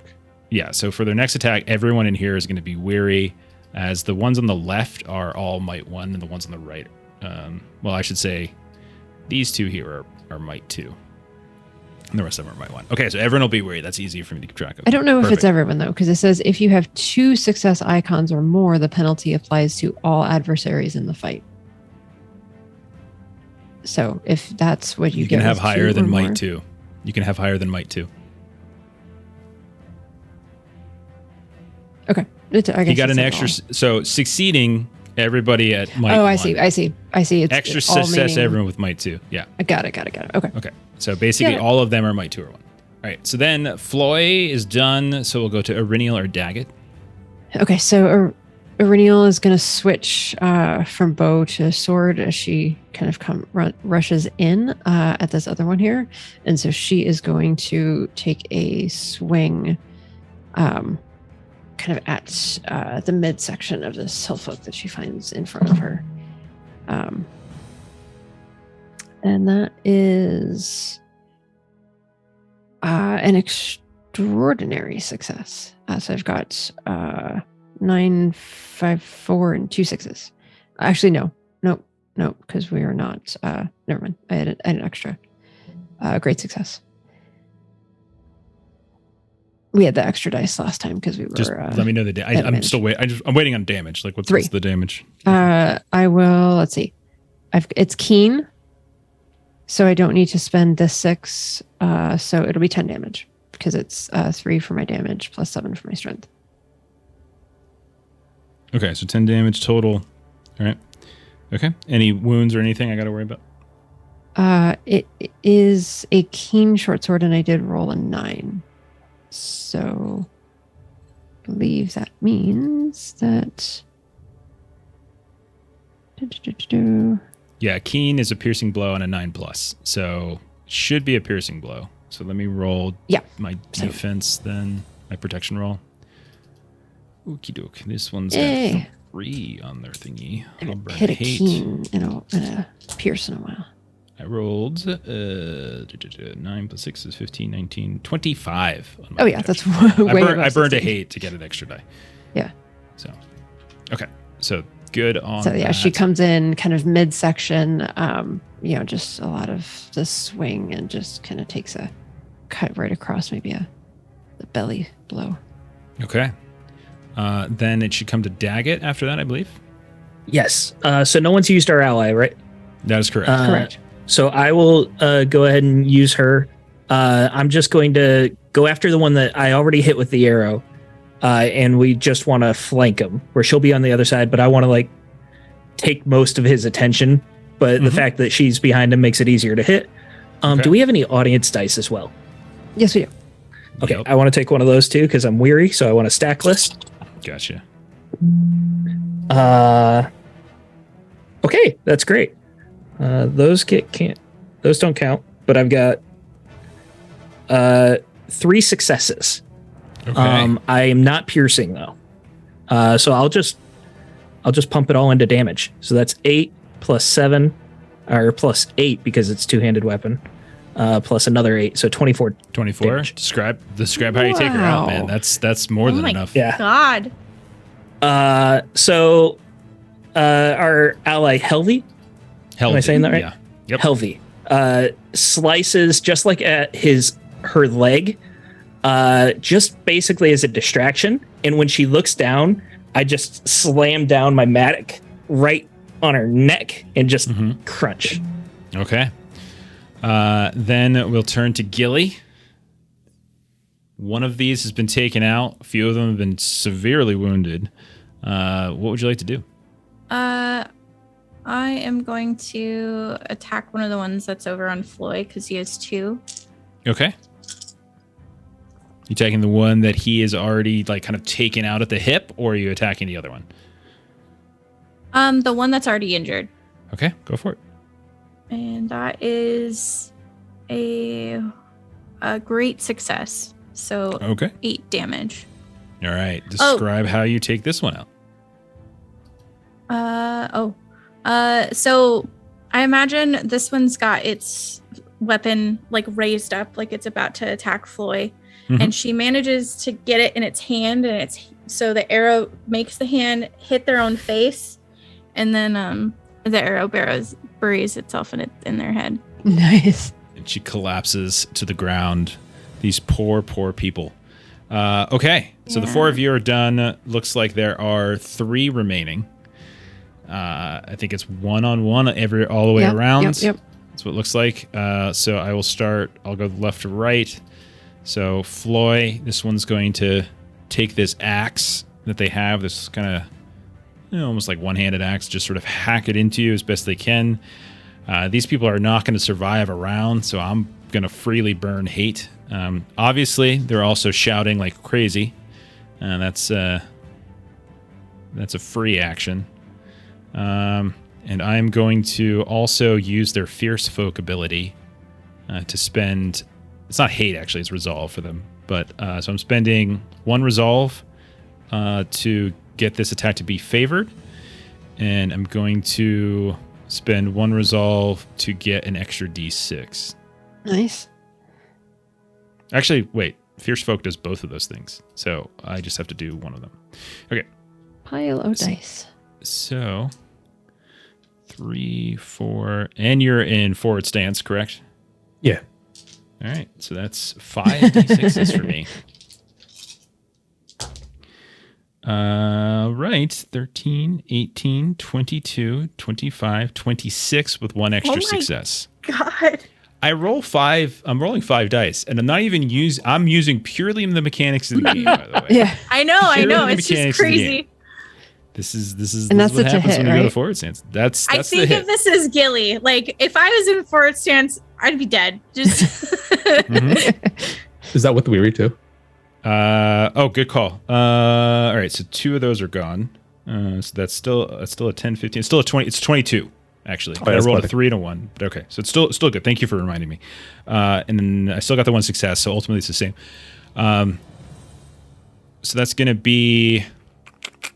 Really, I'm just gonna do a heavy blow. There's no reason to use anything else. So that's gonna be 9 points of damage as you kind of.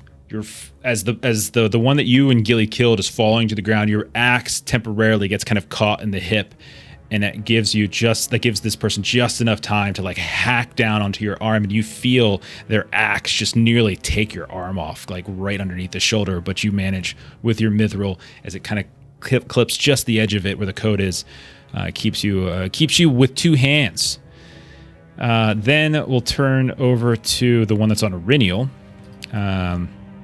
Okay, so this one, I said they had like these big old long hafted, like they're long hafted, like they're big. Okay, so I'm going. They also have the Fierce Folk ability, which I will burn.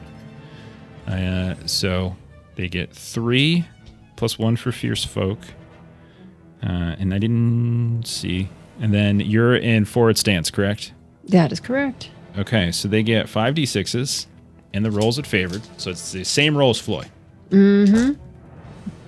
Okay, I did it. I rolled so 2 of those are going to go away because of weary. I did roll 2 6s, but I got no wounds, unfortunately, though. I rolled pretty shitty on that. So 20 on the dot. Oh, yeah. Okay, so with 2 6s, I'm nowhere close to getting any kind of wound. So I'm just going to do heavy blows. Mm-hmm. So this is going to be 16 points of damage.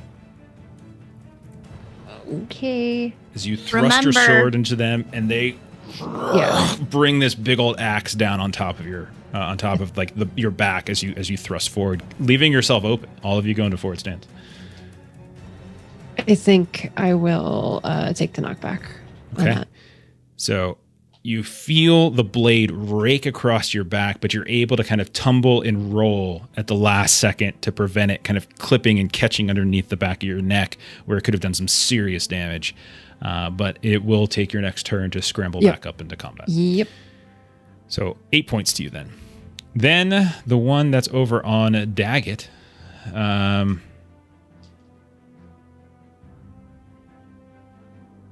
Okay. So the other thing is, this would have affected. We don't Aurinial, need but another thing. So the ones that you're on, that's on Aurinial and on Daggett, they actually have Might 2. So because you stepped away, for their other Might, I'm going to have. I'm going to tap in, since I can't swing at you again, Aurinial, as you dive out of my distance. I will instead do my yell of triumph to restore resolve to everybody else in the fight. So, Yell of triumph. So basically, he's kind of shouting out, like, he's like, "Stay true, we fight," and he screams backwards, "Our brothers and sisters will come, as he screams as loud as he can down the hallway. Everyone feel like, even though they're outnumbered, even though two of them have fallen, they know that there are reinforcements coming, and so they will get their a point of resolve back. This next one is going to go after good old Daggett. And I'm going to use the same combo I just used on the other two, which means I'm going to have rolling at advantage, or rolling at favored, with 5d6s. And there I go. Okay. So I would have rolled a Gandalf, but because I was at advantage, I do not. However, that's 3 dice that go away. That's an 18. 18. Parry 15, yeah. Okay. All right. Whew. All right. So I do get 1 extra. I miss being sword deer all of a sudden. Yeah. 6. I rolled a 6, a 5, a 7, 3 2s, and a Gandalf. So I got rid of the 2s, I got rid of the Gandalf, and I ended up with 18. 1 extra success. You're going to take a total of 11 points of damage as this thing buries into your back. Okay. I'll take it. I'm not going to knock back. Then it will swing again, as it has a might 2, and I will do the exact same thing. Maybe I should have knocked back. Yeah, that's why I waited. Okay. Oh, baby. That's going to be a 10. Oh, shoot. Hang on. I got to hit first. Those two are out. It's 8, 13, and then a 10. So that's going to make that a 23. 23 to hit. 23 hits. Okay. And you know what I remember? Hang on 1 sec. I'm just checking to see what other... You don't have any kind of... what's it called? Like, shield or anything up, right? No shield or anything. I got a 2-handed weapon. I think these are 2-handed. I'm just double checking. Yeah, they are. Injury of 20. Well, that's interesting. That's interesting. I'm watching Ashley's face.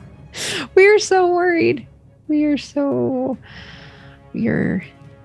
Yeah. Agat's got plenty of brothers that can come in.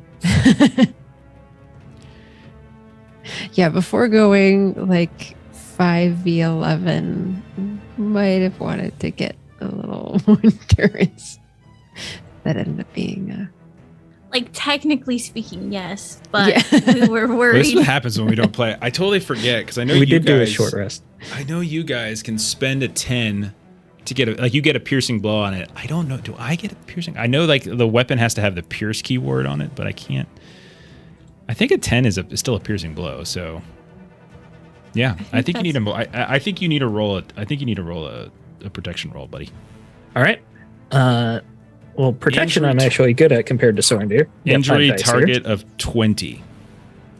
It's going to be hard to hit with 5 dice, but we'll see. Does Weary affect protection rules? very affects yeah. all rolls. Yeah, Okay, it so I does. got a 5. Oh no! Oh my god. You, It would have been a 14. okay, so then What do we? We need to do a song. you're going to. It's going to be. Let me roll the wound severity. Oops, sorry. It's a moderate injury. I'm sorry, you can't see that.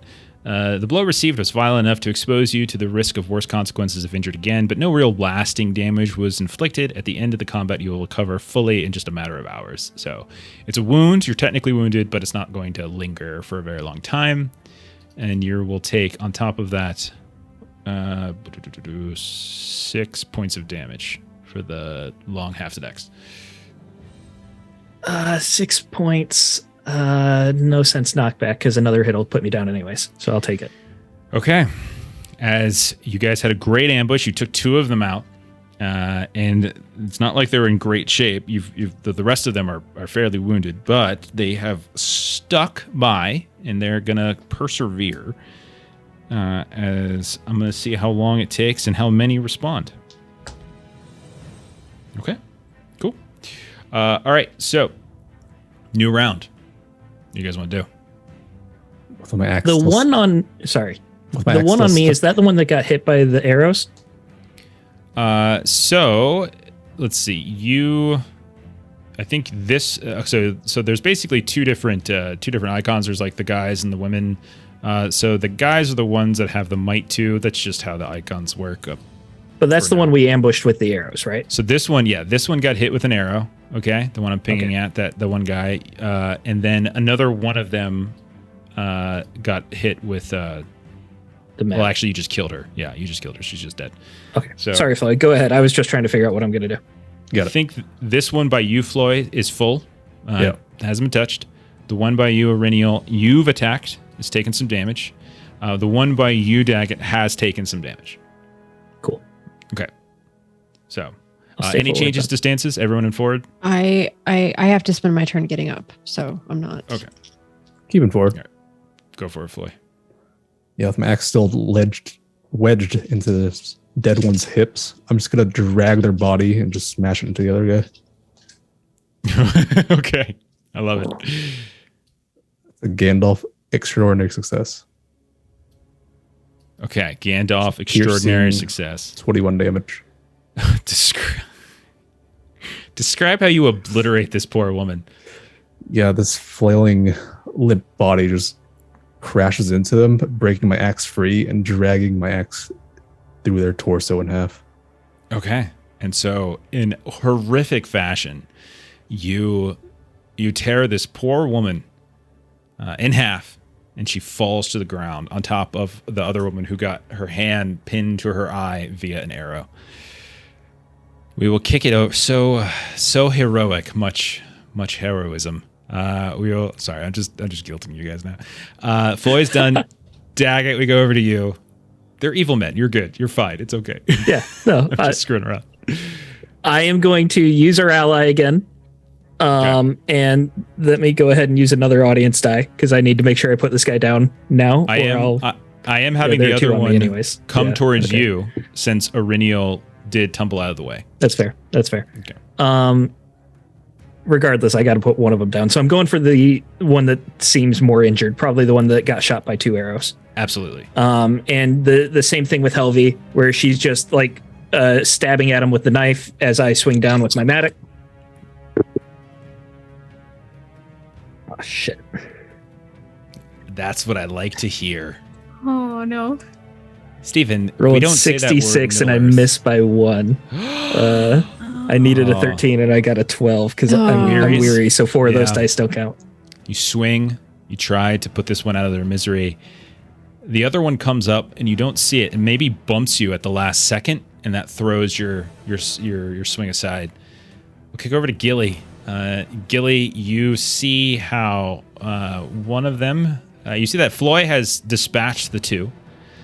Aurenial had a dive out of the way, opening up Daggett to another attack as the one that was attacking Aurenial instead turns their attention over to Daggett. But Aurenial is kind of moving to try to get back into the fight. Daggett swings ineffectually, misses. Gilly, what do you want to do? The 2 on Daggett are wounded. The one Yeah. that's got the arrow sticking out of it is the one that's more wounded, meaning like they've Yeah. taken more endurance damage. That's the one she's gonna go to. She's gonna see the arrows and she's just gonna try and shoot right for there. Okay. Somebody at some point should sing a song. I don't know who's good at singing. I don't have any air in my lungs right now. Yeah, that's a fair point. Okay, so I just got an 18, but no extra successes. Okay. So unfortunately, I only do 3 damage. 3 Or 4 damage damage, excuse me. 4 damage is still unfortunately not enough to actually kill this one. It's close. It's very close, but not close enough. All right, I'm just double checking a roll, because I don't want to accidentally kill Steven unjustifiably. Because you've got 1 wound, so if I were to wound you again, that means you would have 2 wounds, correct? which would put me down and give me a Which- chance to die, right? Exactly. Yeah. It's Yeah, not like an because I think we outright have death. time to try you have and time. save him. That's Yeah. what I was checking. I just wanted to make sure. Jeff, you know you can kill me and I won't be mad at you. I know you Let the won't. dice roll. Okay. You got to Singing worry a- about Melissa or something? Singing a song is a secondary action, and it's a song roll. You could always sing it. Wait, who can Okay. sing it? I mean, like Melissa could sing it. So. Because then, yeah. 'cause Oh then wait, my you had to main spend action- because you have to spend your action moving back in, but I I have still to spend think my main action. yeah. So you still get your secondary. So, So, that's yeah. what I'm saying. You can sing it. Okay. It's your turn. I haven't started my turn yet. Okay. So if you wanted to take your turn, I know Gilly went, but if you wanted to take your turn, that's fine. Okay. Yeah. So I'm looking something else up. So please go I ahead. will kind of look around, survey kind of the area and just the damage that's being done and like what we're trying to accomplish here. And so Reneel will sing our Gilly's song of sorry. The Battle of Rotag. Yeah, Song of Victory. That's what it is. Because then we can avoid weary if I succeed. Gotcha. Go ahead and roll. So it is not advantage. And I just have- Favored. Be careful. sorry, favored. Sorry, it is not favored. Bad habit. It is not favored.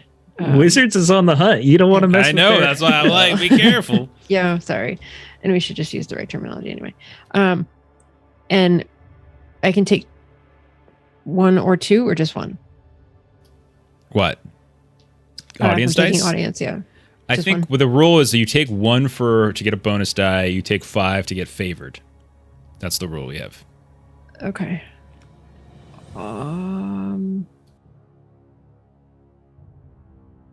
I'll take one for a bonus, I think.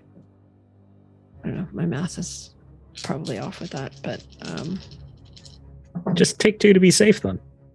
oh, thank goodness. I finally rolled a Gandalf. Hey. So I get nothing else. I also rolled a 6, but I get nothing from it. But I exceeded my 3.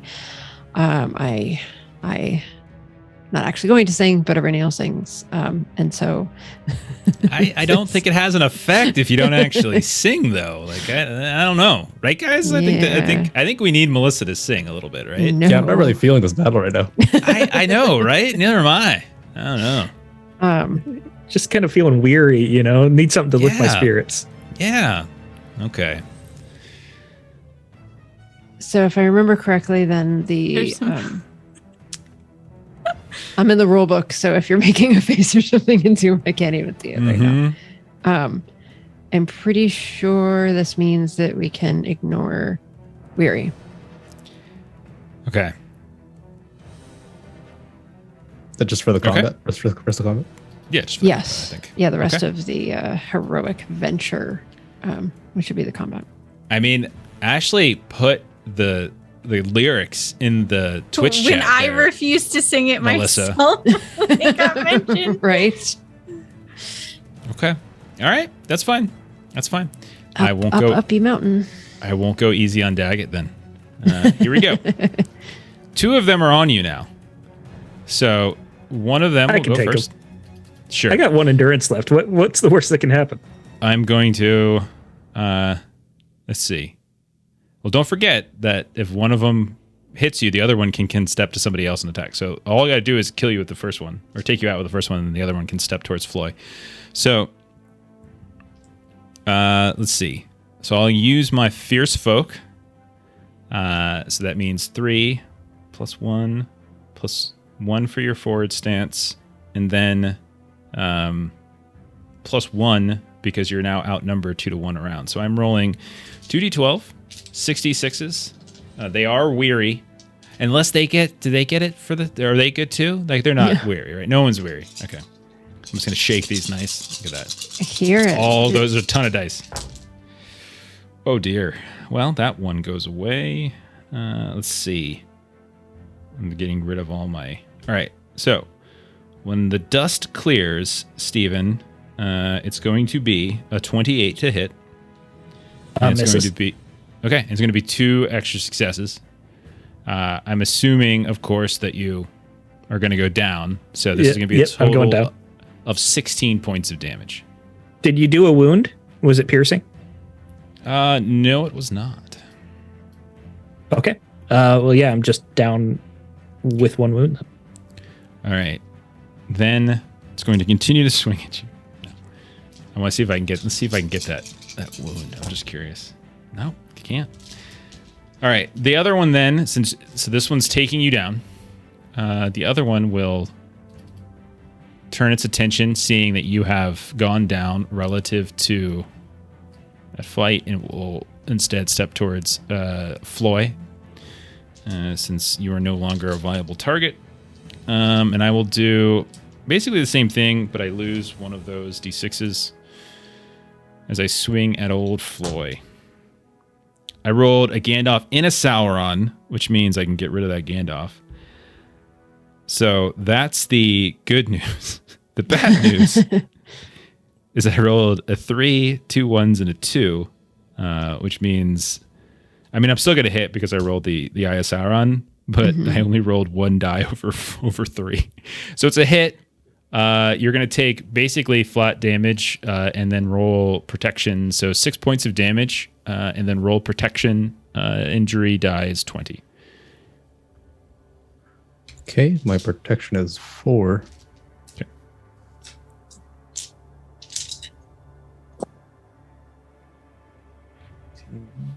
$17. Okay. Not enough. You take a wound. Okay. Oh boy. Yeah, these axes they got, these long-handed axes are brutal, man. Is that the wound table? Yeah, so yeah, hit the room table. This is just the wound severity, so we know how long it's going to last. Okay. 6-day injury. Fuck. Into the back while I wasn't looking. So as you're finished, like you finish cutting this wound in half, you hear the shout before you, and then like a split second later, you feel the blade right in your back. You feel the crunch as like the mithril kind of folds inward, and your bones kind of go inward as well. The mithril doesn't actually break, but the force of the blade half just kind of pushes it into your body, and you now are also wounded. That is the end of that round. Come to the top of the round. Arinil, you're back in the fight now. Yes. Daggett, you're out of the fight now.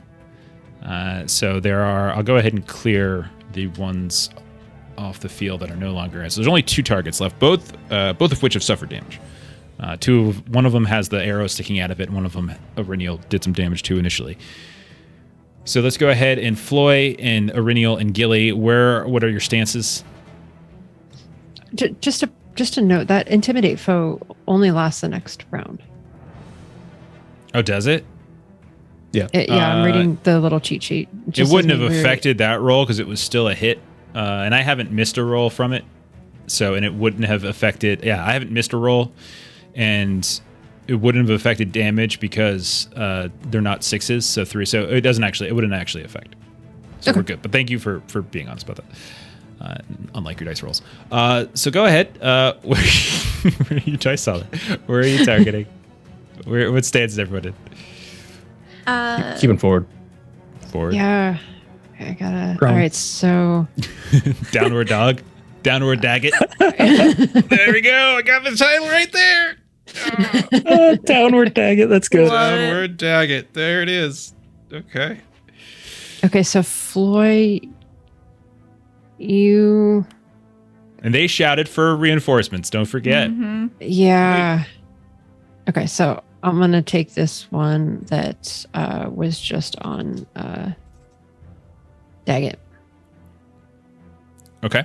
So you step up, protect that. This one's like it's about to bring the killing blow down on Daggett's face. Arinil steps up, thrusts the sword in, manages to deflect it at the last second. It turns, looks at you, like anger in his face, blood across its cheek, covering those kind of tattoos that run down the side of its temple. And you come up, go toe to toe with it. You are also in forward stance. Floy is in forward stance in any order. Two of you can go. Gilly, I'm assuming. Unless you tell me otherwise, I assume you're always in rearward. Okay. What do you guys want to do? Let's turn around and you're going to regret that. I'll just swing my axe at this guy.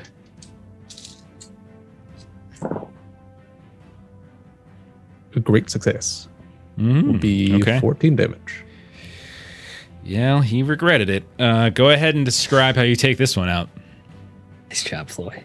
Recoiling from that back attack, just take my axe out. Good old crunch right down the middle as well. Okay. You just feel like you feel the blade just like sink through. He doesn't have mithril on, so your blade crunches it, splatter of blood out from his chest. You wrench it free. You see like cloth and furs and leather kind of going flying in different direction. Bone. He falls down, and then down he goes, dead. Auriniel, can you take this one out? Yeah. Two arrows in it. I rolled a 10, a 1, a 1, and a 6. 10, a 1, a 1, and a 6. So that's 16 total. Yep. Is that good enough to hit for you? Yes. Okay, so it's a hit. Yeah, It's a piercing blow. It's a piercing It's a 10, blow. and you got and then the 6. So it'll be. I'll tell you this: he had 3 health left. So go ahead and just describe how you take this one out. So 3 endurance. Auriniel,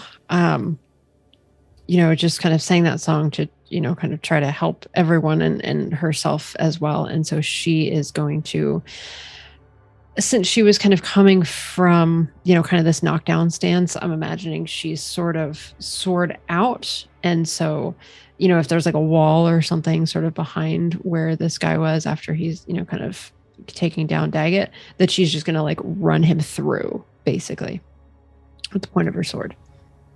So as it turns back up, he's getting ready to swing towards you, but he's got this long axe that's a little bulky, a little bit quicker. Like your sword is much quicker, I should say. And you manage to just take the sword, thrust it right into his belly, and kind of jam him with your shoulder right back into the wall. You feel the point of your blade pierce all the way through him and tink against the rock on the other side. You wrench it horrifically free. He lets out this blood kind of comes out, and you hear him just kind of whisper, "Have a vengeance, ranger." And then down he goes. Daggett's down, wounded. Auriniel, Floy, you're kind of weary, I should say. Floy, you're wounded as well, but not out of the fight. Gilly, you're up. You've got your lantern up and ready at this point, as you had it kind of probably hooded until the ambush was sprung. You hear Gilly, and you can see with your keen eyes down the path towards where the rest of the hillfolk are. You see shapes moving. You have but moments. You do have moments. You can do something, but you have but moments. They would have arrived next round.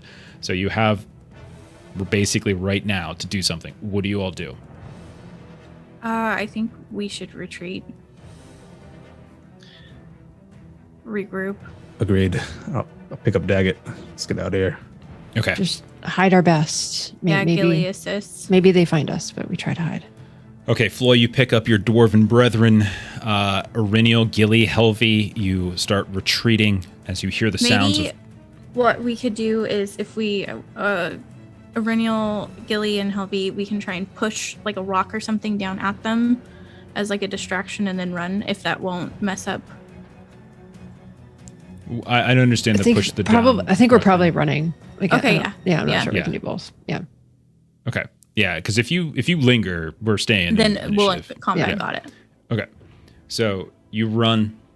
You manage to get out of the room before they arrive. You hear the shouts of curses and threats and taunts coming from where you just left. Let's see. Floy, you're carrying Daggett. Who's leading the way?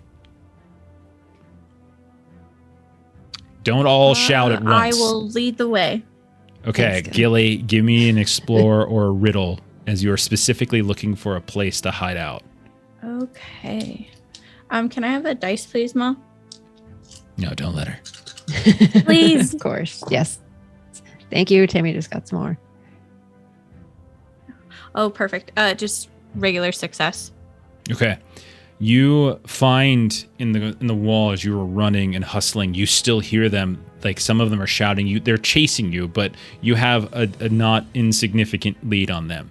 You do actually come across this intersection of caverns. They kind of go this way and that, and you notice you spot Gilly from your height in the ground, like kind of buried at where the cavern wall meets the cavern floor. There is this sort of obscured hole in the ground, and you could fit everyone in it.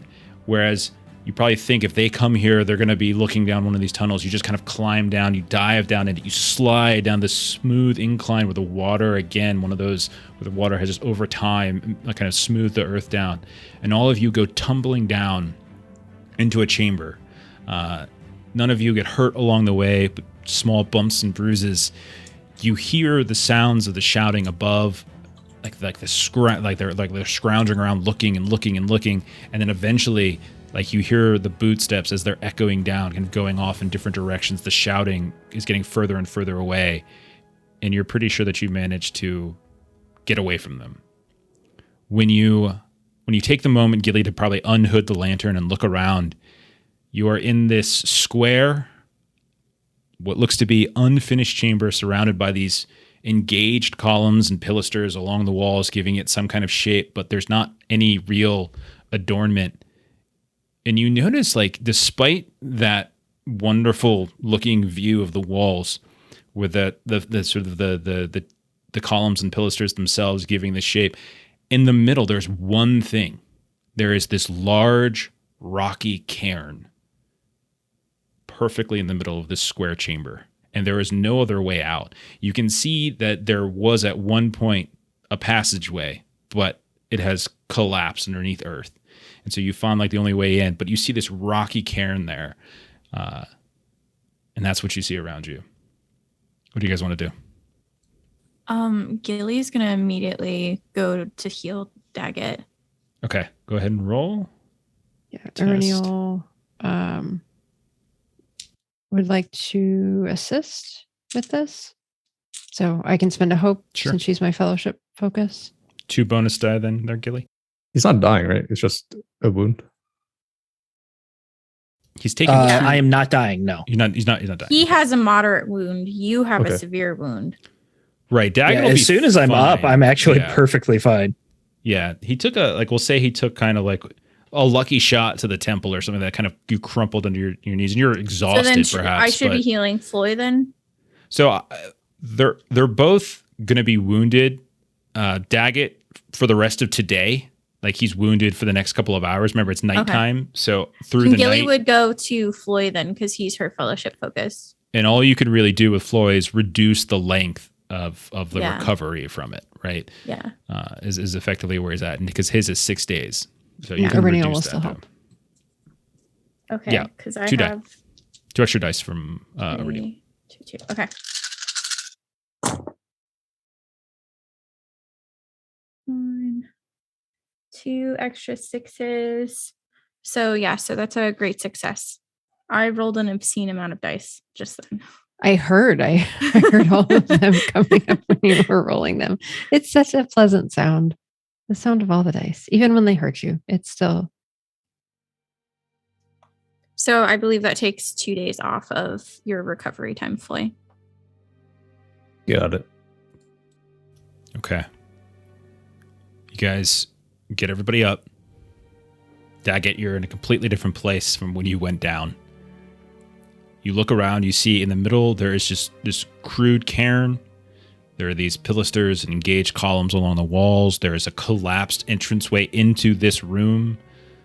And then you see up in the ceiling kind of the way you all came and fell in. There's no risk currently. You don't see any enemies around. It's just all of you. What do you want to do? What do you guys want? Oh, did I get him?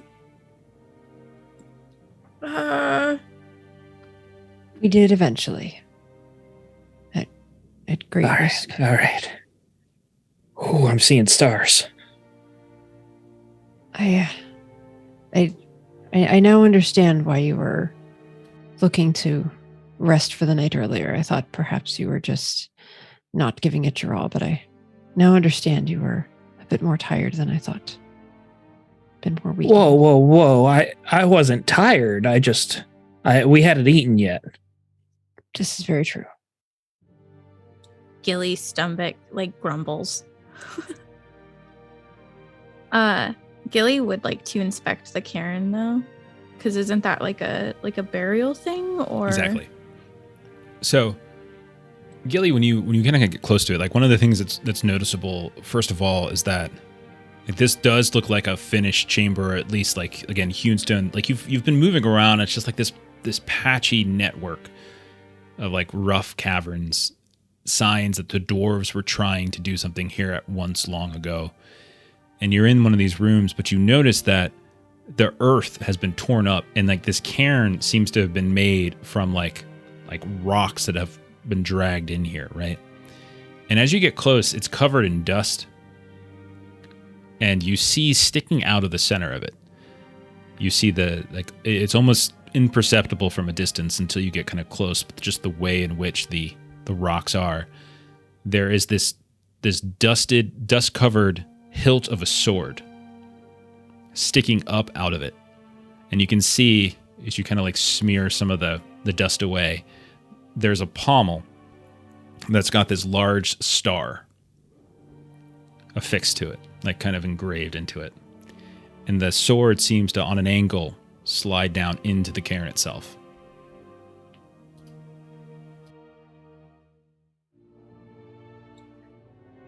It's a cairn by a stack of stones, basically. Yeah. Rocks. Floyd, what do you make of this sword? Would I know anything? Off the top of your head, you look at it, and I would say you don't recognize the symbol. I would let anyone obviously make a lore test.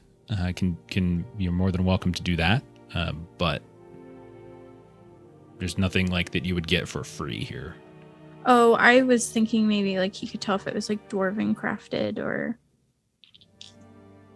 But, I mean, if you roll. pull the sword out and look at it, you could do that. I would let you roll a craft instead, but if you wanted to roll, so Flo, if you wanted to roll craft, you can do that. Ireneal looks at the sword, kind of looks it over. Failed the roll. So, I mean, I would give Ireneal a favorite at this, actually. If you want to roll another d12. All right, I'll take that.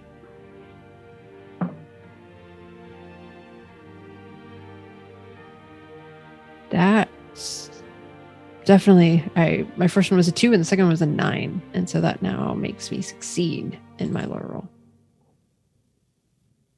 Okay. How did Gilly and Floyd do? That's a 20. I had a great success on craft. I just had a normal one. Floyd, this is not dwarven made. And was it a great success, you said? Yeah. Okay, you would know, first of all, that it's not dwarven made, but secondly, you've probably at some point in your life have read about or seen about or heard stories told by other dwarves of different cultures' crafts and such. And this has the sort of the bearing, especially if you all kind of pull the blade out.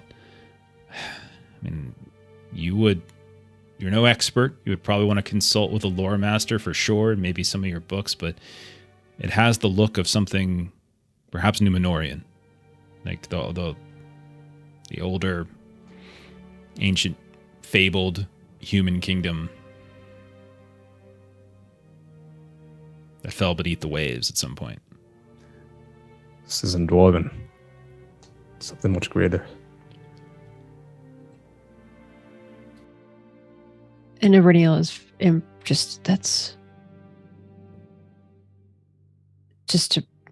she's impressed that she's like holding such a thing.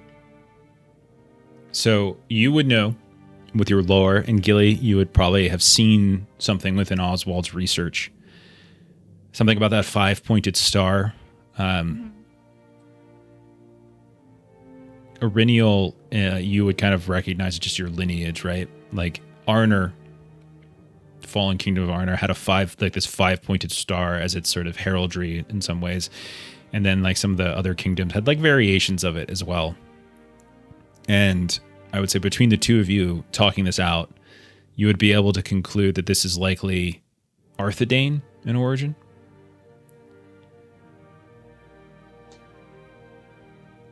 The kingdom of Arthedain. So likely this is from one of the perhaps soldiers who were, or those who fled after the fall of Arthedain following the battle with Angmar. And Aureniel is just sort of discussing with everyone just the find that we have the history of all of these things that we are finding here is just, it's so,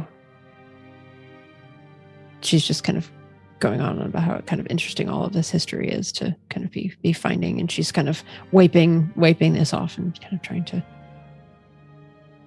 kind of clean it up a bit. And the hilt seems to fit your hand perfectly, doesn't it?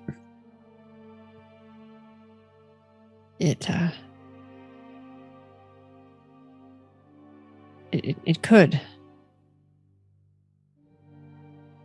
And she'll kind of continue, she'll just kind of sit down and kind of continue cleaning it up. And she, from time to time, kind of takes the helm off and, kind of cleans it up as well. And she's just kind of sitting in kind of the history of all of this.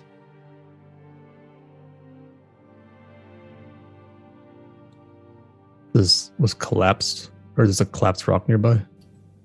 There was a single entryway, the designed entryway into this room, and it has collapsed underneath a cave in at some point. You guys found a small hole. Gilly was able to sort of discover it, and you just sort of fled down into it and sort of stumbled across this. Luck, destiny, fate, who knows? Is that cave in pretty severe? Like there's no way through? It would take some time, but I mean, you could certainly, if you put a little effort into it, you probably could do it at some point. But it would take a little time. It's also very, very late at night too. For you, I mean, it's nighttime, I should say, not very, very late. Okay. And if this is a little holden spot, maybe you camp out? Yeah, get some rest, maybe do some shifts. Agreed. Okay. Aureniel will take first. Okay.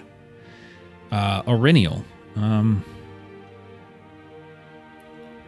roll an awareness test as you take this first shift. Everyone finds a different corner of the room. Even Helvey is seeing the battle that just transpired, is not going to object too much to taking a rest here and seeing the wounds that you all took, trying to help her.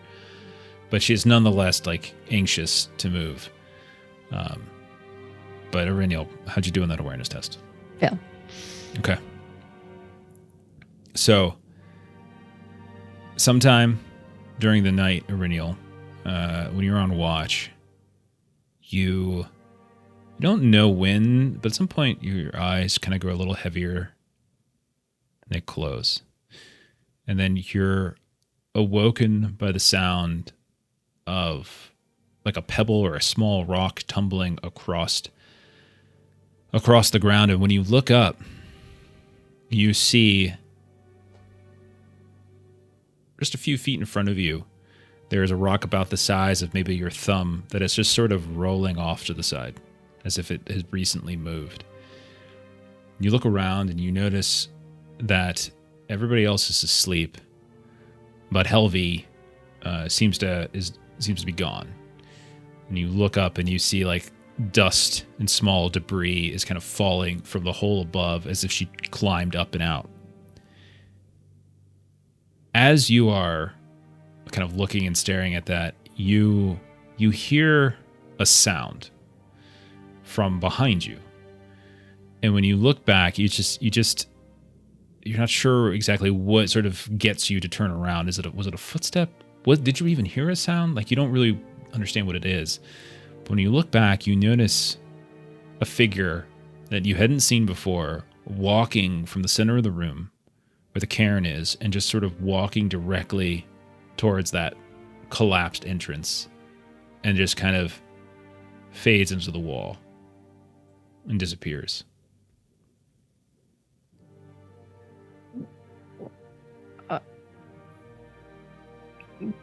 And Irene will just try to look like around and just try to kind of make sense of what she just saw.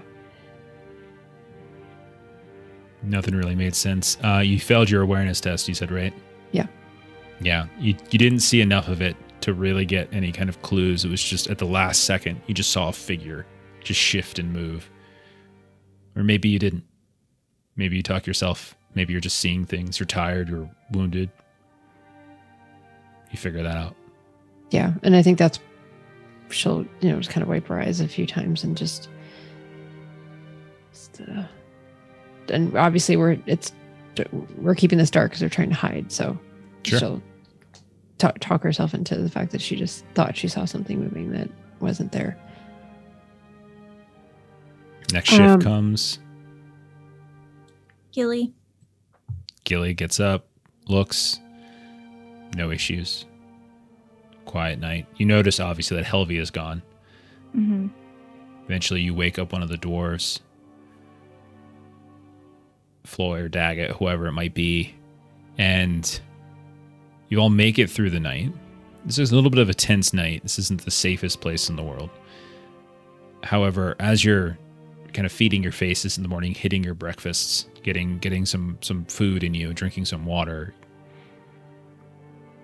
you, Floy and Daggett, you hear the sounds of something coming from like that collapsed hall, and you watch as a large rock just thump, thump, thump, thump, falls down and rolls across the ground and kind of lands at your feet. And then another. And then another. And then suddenly the whole surface of that kind of collapsed, like the angle of the collapsed stone where the entrance is, just caves further inward and just comes to like this tumbling debris. Dust kicks up. And Daggett and Floy, you hear the sounds of voices on the other side. Hey, watch it there, you're gonna get us all killed, you freaking nitwit. And Daggett, as you step up, you look out. Floy, too. You can see there's about a half a dozen dwarves midway through that tunnel. Each of them kind of moving and moving and moving, like these different chunks of rock. And one of them, Daggett, you recognize as you see your brother staring at you. And he kind of cocks his head. And he's just like, what the hell are you doing here? And we will end on that and give Stephen a week to think of something clever to say. Oh my gosh, that was really, really dangerous. That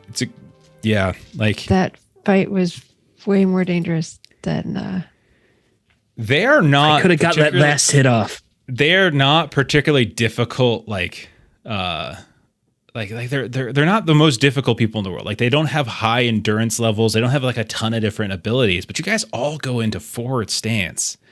So they get extra dice from that, right? Then they get their fierce folk ability. They burn there. So they're getting all these extra dice. And so like they're just wearing you guys down on it. So they really were. Yeah. So but yeah, we've that was rough. You met a Losath, which is really cool. There's not a whole lot of info on them, so we're kind of that's really okay. cool though. One upkeeping thing: did we get our prolonged rest? I'll give it to you. And if so, did my wound drop off before or after the rest? Because that affects how much endurance. It's supposed to affect the rest of the day. So I would say by the time you kind of settle in for the night, you probably clear the wound so that while you're sleeping, you'll get your normal rest. Yeah. Okay, cool. Thank you. So I'll give you the rest because you got the least amount. Floy, you are still wounded though, so you'll only take the reduced amount. Yeah. Okay. Wow. Okay. Nice. Yeah. So yeah, that was, oh my goodness. They came up in chat, like we can go find the dwarves first and then we'd have more numbers to go do the other thing. And I was like, yeah. Well, you could find the Losath and they could have helped you too. Like, it's like I told you guys last week. I have, I'm playing this. I really enjoy like playing somewhat procedural. Like I get these charts, I put my tables together and stuff like that too. But then I like to be a little surprised at the same time. Decide to see what you guys kind of stumble across, what order you guys stumble across them across in. And so like I could run this like 5 or 6 different ways, for different groups and have slightly different. Like maybe you encounter the dwarves first. Maybe you get ambushed by snow whites. Maybe you never even see the beast. Like there's different ways this could potentially happen. So it's just sort of. Cool. Yeah, I always think it's interesting too. It's like I feel like when we know in game that we're like sneaking and being quiet, I feel like we are also like quiet. Yeah, I know, and I have to send messages to you guys to speak up. I know. Like it's just so interesting because it's like that's what we're playing, and then we kind of also are in like the way that we do it. Yeah, yeah. So yeah, I was surprised. I didn't expect that fight to go as bad as. But there's 3 of you in forward stance. You guys did take them out. Imagine if you guys didn't take as many out, and if they would have like been able to overwhelm you at that point. That would have because if it was like okay, we took 2 out relatively quickly, so then it seemed like it was going to be okay, and then the next round went the other way. Yeah, I've been playing Daggett very risky too, so that doesn't help. No, I think it's great. I mean, so I've named them. And these are all kind of riffed off of actual blocks from the book, but I just rename them and slightly reflavor them. So like there's like champions and raiders. So the champions themselves are the ones with 2 might, and they can attack. They can do basically 2 things. But they don't have like particularly high endurance. I mean, Floy, you get a good enough hit off, you one shot them, man. Like you can do over 20 in one shot, and you can take them out. So the other ones are even less. So like you can take them out quickly, but they are capable fighters though. Like that's the thing. So if you don't take them out, they are pretty capable. And since you guys do play forward stance, it's not hard for me to hit at a certain point. And then the fierce folk ability is pretty strong too. Is there resolve for that? So, but it makes sense. I think. I mean, they are one of the villains, sort of. Yeah. Right. Yeah, and it's been a little bit since we've Yeah. crossed paths and kind of followed up on For sure. tips with them. The beginning of Sorendir's arc, Erebon's arc at the time. It's not all about Sorendir and Erebon. I didn't mean arc. I meant when he was introduced. Jeez. Okay. It's how we mark the time in the campaign. It's like what was pre-Sorendir, post-Sorendir. So terrible. The before times, the Erebon times, the Sorendir times, the Daggett times. Oh, I'm sorry. Speaking of time, we're out of it. So let's do some closing plugs. Let's see. Let's just do this in order. So Monday, only the next time you see us, we will be playing some Holler for Savage Worlds. So come check that out. And then Tuesday, Steven, what are we doing? Forbidden Lands Session 0. We will be building characters. Jeff will be there. Melissa will be there. We got a couple other faces.